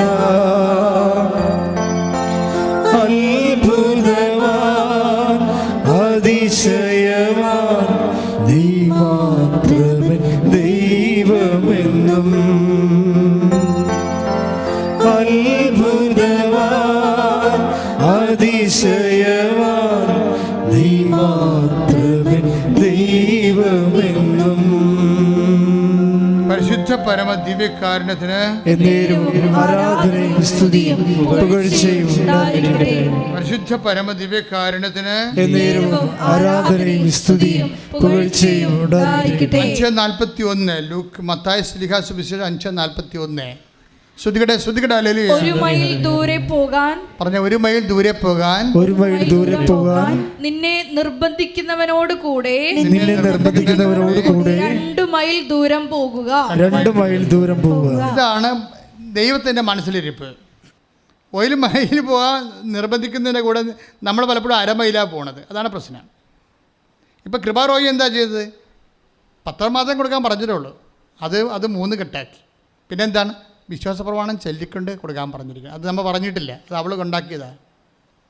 അവളുണ്ടാക്കിയ വേറെ കുറേ കാര്യമുണ്ട്. അത് ഒരു ഉടമ്പടി നിലനിൽക്കുമ്പോൾ തന്നെ അവൾ സ്വകാര്യമായി കർത്താവുമായിട്ട് വേറൊരു ഉടമ്പടി ചെയ്തു. ആ ഉടമ്പടിയുടെ പച്ച പേപ്പർ എടുത്ത് വെച്ച് നോക്കിയപ്പോൾ ആത്മവിശുദ്ധീകരണത്തിനും പ്രാർത്ഥന ഫലത്തിനും വേണ്ടിയതും പറഞ്ഞ് എഴുതിയിട്ടുണ്ട്. അതനുസരിച്ചാണ് ഇവിടെ കാര്യങ്ങൾ ക്രമീകരിക്കേണ്ടത്. അപ്പോൾ നോക്കിയേ, ആ ഉടമ്പടി എന്തുമാത്രം ഹരിച്ച് ഗുണിച്ചും കൂട്ടിയും കുറച്ചുമൊക്കെയാണ് കൃത്യമായിട്ട് നോക്കണത്. ചിലർ ആ ഉടമ്പടി പത്രം വായിച്ചു പോലും നോക്കത്തില്ല. അതൊക്കെയാണ് ഈ പ്രശ്നം വന്നത്. പക്ഷേ ഉടമ്പടി എപ്പോഴും വർക്ക് ചെയ്യണത് ഈ 5:41 വെച്ചാണ്. ഞങ്ങൾ എന്തെങ്കിലും പറഞ്ഞാൽ ദൈവത്തോടെ സ്നേഹത്താൽ നിങ്ങളതിൻ്റെ കൂടുതലാണ് ചെയ്യേണ്ടത്, കുറച്ചല്ല ചെയ്യേണ്ടത്, കൂടുതലാണ് ചെയ്യേണ്ടത്. ഇപ്പം നെവിൻ ജോസഫിൻ്റെ സാക്ഷ്യം അതാണ് ചെയ്യണത്. എന്താണ്? അതായത് എല്ലാ സ്ഥലങ്ങളിലും ഈ മനുഷ്യൻ പോയി തമിഴ് പത്രവും ഇംഗ്ലീഷ് പത്രവും മലയാളം പത്രമൊക്കെ വാങ്ങിച്ചിട്ട് പരിശുദ്ധ പ്രവർത്തനം എക്സാമിനറിന് വരെ കൊടുത്തിട്ടാണ് എക്സാം ഹോളിൽ കയറണത്. എക്സാമിനർ സാറേ ഇത് വായിക്കും, സൂപ്പർ സംഭവമാണ്. ഈശോ ആരാണെന്ന് മനസ്സിലാകുന്ന എക്സാം ക്ലാസ്സിൽ എഴുതാൻ കയറാൻ പോയി രണ്ടാമത്തെ പരീക്ഷയ്ക്ക് കയറാൻ പോകുമ്പോൾ എക്സാമിനൊരു പത്രം കൊടുക്കും. അതായത് അഭിഷേകം ധൈര്യമായിരിക്കും മനുഷ്യനെ. അത് വായിക്കുന്നത്. ഇപ്പോൾ കൃപാസനം പത്രം എന്തുമാത്രം ഭാഷയിലുണ്ട്. ഇപ്പോൾ ഇറ്റാലിയനുണ്ട് അല്ലേ, ഹിന്ദിയുണ്ട്, മറാഠിയുണ്ട്, തമിഴുണ്ട്, ആന്ധ്ര, പിന്നെ പുതിയ ഭാഷയിലൊക്കെ പത്രം വരാൻ പോകുന്നുണ്ട്. കാരണം ആർക്കെങ്കിലുമൊക്കെ മറ്റു ഭാഷയിലുള്ളവർക്കൊക്കെ ഒരു പ്രേക്ഷിത പ്രവർത്തനം പോലെ കൃപാസനം പത്രം ചെയ്യണം തോന്നിയാൽ നിങ്ങൾ പത്രം എടുത്ത് വെച്ച് കറക്റ്റ് ചെയ്ത് DTP ചെയ്ത് ഇങ്ങോട്ട് തരിക. ഞങ്ങൾ വേറെ ഇതിൻ്റെ ഭാഷയുടെ ക്വാളിറ്റിയുള്ള ആൾക്കാരെ കാണിച്ചിട്ട് നിങ്ങൾ ചെയ്തത് ശരിയാണോ എന്ന് നോക്കിയിട്ട് ഞങ്ങൾ കറക്റ്റ് ചെയ്താൽ അപ്പോൾ തന്നെ പ്രിൻ്റ് ചെയ്യും. ഇപ്പോൾ പോർട്ടുഗീസിലൊക്കെ കൃപാസനം പത്രം വരാൻ പോകുന്നുണ്ട്. ഇപ്പോൾ ലോകത്തിലുള്ള എല്ലാ ഭാഷകളിലും. കാര്യം ഇത് നമുക്കറിയാവില്ല, സമയം ഘടികാരം നെഞ്ചിൽ ചാർത്തി ദുരന്തമുണ്ടാകാൻ പോണ പ്രാർത്ഥിക്കണമെന്ന് പറഞ്ഞ മാതാവിൻ്റെ മെസ്സേജാണ് ഇന്ന് ഉടമ്പടിയായി ലോകം മുഴുവനും പ്രചരിക്കുന്നത്. അപ്പോൾ ഇവിടെ ഏതെങ്കിലും ഒരു മേഖലയിൽ നിൽക്കേണ്ട വിഷയമല്ല. സാർവത്രിക സഭ മാർപ്പാപ്പ ഈ വിഷയം ഏറ്റെടുത്ത് പന്തിഫിക്കൽ കമ്മീഷനെ കൊണ്ട് പഠിപ്പിക്കുന്നതിന് വേണ്ടി കേരളത്തിലെ കമ്മീഷൻസ് പഠിച്ചിട്ട് റിപ്പോർട്ട് പോകണം. അപ്പോൾ അതിന് പറ്റുന്ന രീതിയിലുള്ള വലിയ അടയാളങ്ങൾ ദൈവം നമുക്ക് തരണം. അതുകൊണ്ടാണ് നിങ്ങൾ കൂടുതൽ ത്യാഗം അനുഭവിക്കണം, ഞങ്ങളെപ്പോലെ തന്നെ നിങ്ങളും കൂടുതൽ ത്യാഗം അനുഭവിക്കണമെന്ന് പറയാൻ കാര്യം ഇതാണ്. മാതാവിൻ്റെ പ്രത്യക്ഷീകരണത്തിൻ്റെ അടിസ്ഥാനത്തിൽ വേണം നിങ്ങളിതൊക്കെ ചെയ്യാൻ പ്രാർത്ഥിക്കുക. കർത്താവായ ദൈവമേ, കർത്താവായ ദൈവമേ, അമ്മ തന്ന ഉടമ്പടിയുടെ മർമ്മമായ മാതാവിന്റെ പ്രത്യക്ഷീകരണം സഭ ഏറ്റെടുത്ത് പഠിക്കാനും ലോക സമൂഹത്തോട് ദൈവത്തിന്റെ തിരുമനസ് ഈ വർത്തമാന കാലത്തെ തിരുമനസ് വെളിപ്പെടുത്തുവാൻ എന്നെ സ്വർഗത്തിന്റെ തിരുമനസിന്റെ ഉപകരണമാക്കണമേ. പരിശുദ്ധ പരമ ദിവ്യകാരുണ്യത്തിന് ആരാധനയും സ്തുതിയും പുകഴ്ചയും പരിശുദ്ധ പരമ ദിവ്യകാരുണ്യത്തിന് ആരാധനയും സ്തുതിയും പുകഴ്ചയും ഉണ്ടായിരിക്കട്ടെ. എല്ലാവരും നിൽക്കുക. രോഗസൗഖ്യ പ്രാർത്ഥന.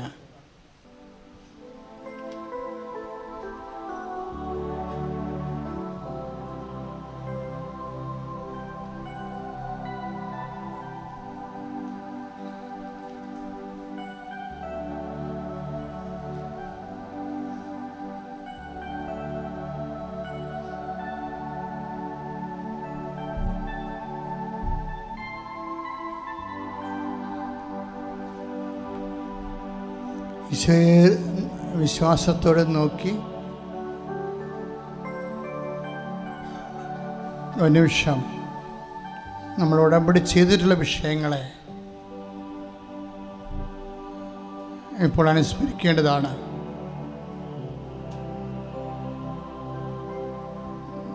ഇപ്പോഴേ കാണുന്ന ദർശനം, കർത്താവ് ഒരു നീല ജലാശയം ഇങ്ങനെ സ്ലേറ്റ് പോലെ കിടക്കുന്നതാണ്. അതായത് കർത്താവിൻ്റെ വചനം 23-ാമത്തെ സങ്കീർത്തനമാണ്.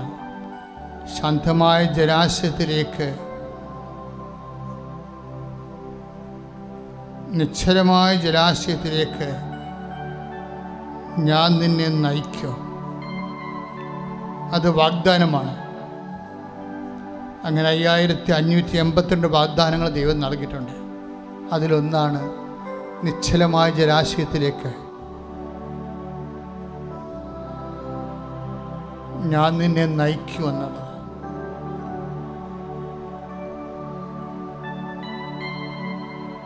കർത്താവ് നമ്മളെ പ്രശാന്തതയിലേക്ക് നയിക്കും. നിന്റെ ഹൃദയത്തെ സമാധാനപ്പെടുത്തും.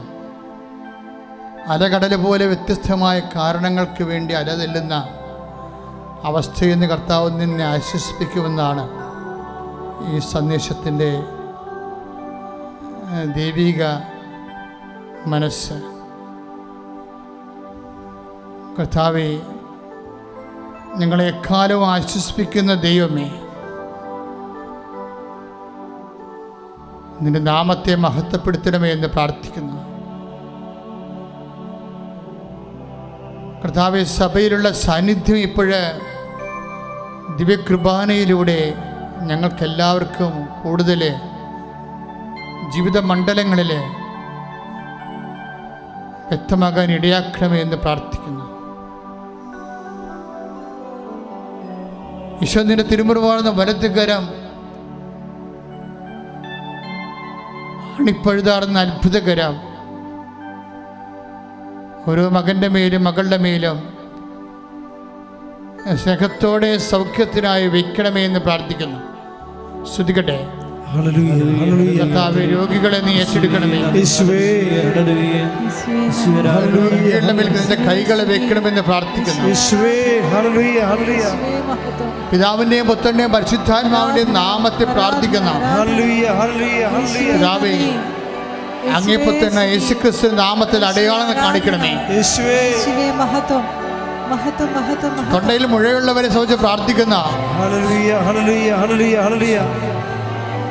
ശിരസ്സിന് രക്തഓട്ടമില്ലാത്തവരെ സമർപ്പിച്ച് പ്രാർത്ഥിക്കുന്ന, ശ്വാസകോശ രോഗികളെ സമർപ്പിച്ച് പ്രാർത്ഥിക്കുന്ന, നടുവലിന് വേദനയുള്ളവരെ സംബന്ധിച്ച് പ്രാർത്ഥിക്കുന്ന, നടുവലിന് പ്രൊലാപ്സായവരെ സംബന്ധിച്ച് പ്രാർത്ഥിക്കുന്ന, പിതാവിന്റെയും പുത്രന്റെയും പരിശുദ്ധാത്മാവിന്റെ നാമത്തിൽ പ്രാർത്ഥിക്കുന്ന, പിതാവായ ദൈവമേ, അങ്ങേ പുത്രനായ യേശുക്രിസ്തുവിന്റെ നാമത്തിലെ അവിടുത്തെ കരങ്ങൾ നീട്ടണമെന്ന് പ്രാർത്ഥിക്കുന്ന ഹല്ലേലൂയ ഹല്ലേലൂയ യേശുവിന്റെ നാമത്തിൽ അടയാളങ്ങൾ സംഭവിക്കട്ടെ. യേശുവേ യേശുവിന്റെ നാമത്തിൽ അടയാളങ്ങൾ സംഭവിക്കട്ടെ. ഹല്ലേലൂയ യേശുവിന്റെ നാമത്തിൽ അടയാളങ്ങൾ സംഭവിക്കട്ടെ. ഹല്ലേലൂയ I command you. ശ്രുതികട്ടെ. ഹല്ലേലൂയ ഹല്ലേലൂയ ഹല്ലേലൂയ ഹല്ലേലൂയ യേശുവേ യേശുവേ പരിശുദ്ധ പരമ ദിവ്യകാരുണ്യത്തിന് എന്നേരും ആരാധനയും സ്തുതിയും പുകഴ്ചയും ഉണ്ടായിരിക്കട്ടെ. കർത്താവെ സഭയിലുള്ള സാന്നിധ്യം പ്രകടമാക്കണമേ. കർത്താവിന്റെ ഉന്നതമായ നാമത്തിന് സ്വസ്ത്രം ചെയ്യുന്ന ശ്വാസകോശ രോഗികളെ അങ്ങ് സ്പർശിക്കണമേ കർത്താവേ. കരൾ രോഗികളെ അങ്ങ് സ്പർശിക്കണമേ കർത്താവേ. ഹൃദയ രോഗികളെ അങ്ങ് സ്പർശിക്കണമേ കർത്താവേ. കർത്താവേ ഉദര രോഗികളെ അങ്ങ് സ്പർശിക്കണമേ കർത്താവേ. എല്ലാ യൂട്രസിലും കർത്താവേ, യൂട്രസ് ഇഷ്ടമുള്ളവരെ യേശുനാമത്തിൽ സൗഖ്യം പ്രാപിക്കട്ടെ. ഗർഭാശയത്തിൽ സിസ്റ്റമുള്ളവരെ യേശുനാമത്തിൽ സൗഖ്യം പ്രാപിക്കട്ടെ. ഹല്ലേലൂയ കർത്താവിന്റെ നാമത്തെ മഹത്വപ്പെടുത്തണമേ കർത്താവേ. യേശുവേ സഭയിലുള്ള സാന്നിധ്യം പ്രകടമാക്കണമേ.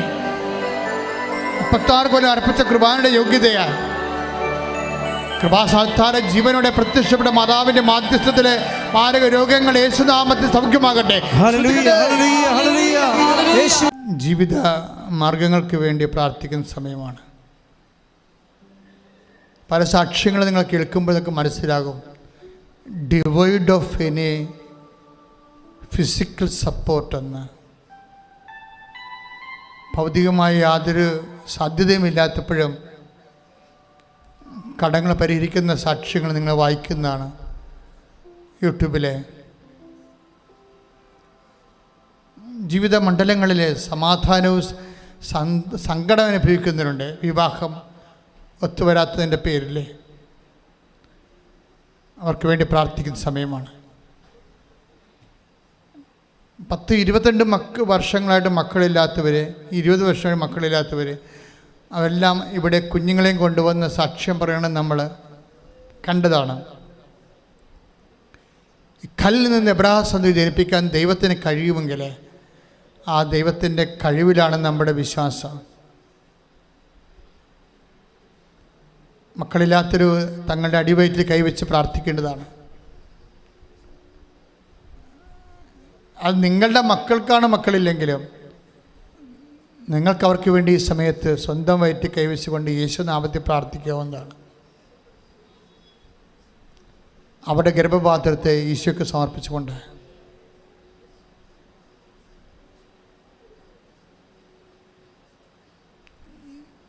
ജോലിയില്ലാത്തവർക്ക് വേണ്ടി പ്രാർത്ഥിക്കുന്ന സമയമാണ്. ഉള്ള ജോലി നഷ്ടപ്പെട്ടവരുണ്ട്, വേണ്ടത്ര ശമ്പളം കിട്ടാത്തവരുണ്ട്, ജോലി സംബന്ധമായ എക്സാം പ്രോസസ്സിലിരിക്കുന്നവരുണ്ട്. അവരിപ്പോൾ അടുത്ത അറിയിൽ ഓർക്കുന്നോ? പ്രൊഫഷണൽസിനെ ഓർക്കുന്നോ? ഉടമ്പടി എടുത്തിട്ടുള്ള ഒത്തിരി അനേകായിരം പ്രൊഫഷണൽസ് ഉണ്ട്.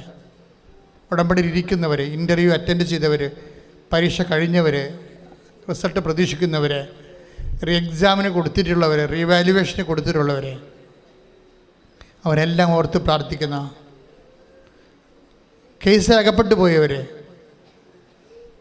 ഭാഗോടമ്പടി നടക്കാത്തവർ, വഴിയില്ലാത്തവർ, വെള്ളമില്ലാത്തവർ, വീടില്ലാത്തവർ, വീടിന് സ്ഥലമില്ലാത്തവർ, സാമ്പത്തികമായ കടങ്ങളാൽ ലോണായി പോയിട്ടുള്ളവർ, ജപ്തിയായി പോയിട്ടുള്ളവർ, എല്ലാവരും ഈ സമയത്ത് ഓർത്ത് പ്രാർത്ഥിക്കുന്ന, വിസയ്ക്ക് പോയിട്ട് ജോലി കിട്ടാതെ അലഞ്ഞു നടക്കുന്നവർ, വീട്ടിൽ നിന്ന് പണം അയച്ചു കൊടുത്തിട്ട് ഭക്ഷണത്തിനുള്ള വക കൊടുത്ത് അത്രയും വേദനിച്ച് കഴിയുന്നവർ, മാതാപിതാക്കന്മാർ തമ്മിൽ ഭിന്നതയിൽ അകന്നിരിക്കുന്നവർ, സഫർ ചെയ്യുന്ന മക്കൾ, കുടുംബ ജീവിതം തകർന്നിരിക്കുന്നവർ, കുടുംബ കോടതിയിലൊക്കെ അലഞ്ഞു നടക്കുന്നവർ, ദൈവികമായ പദ്ധതിക്ക് എതിരെ നിൽക്കുന്നവർ, അവരെല്ലാവരെയും ഈ സമയത്ത് ദേവാലയ കർത്തൃദിവസത്തിന് സമർപ്പിക്കുന്ന,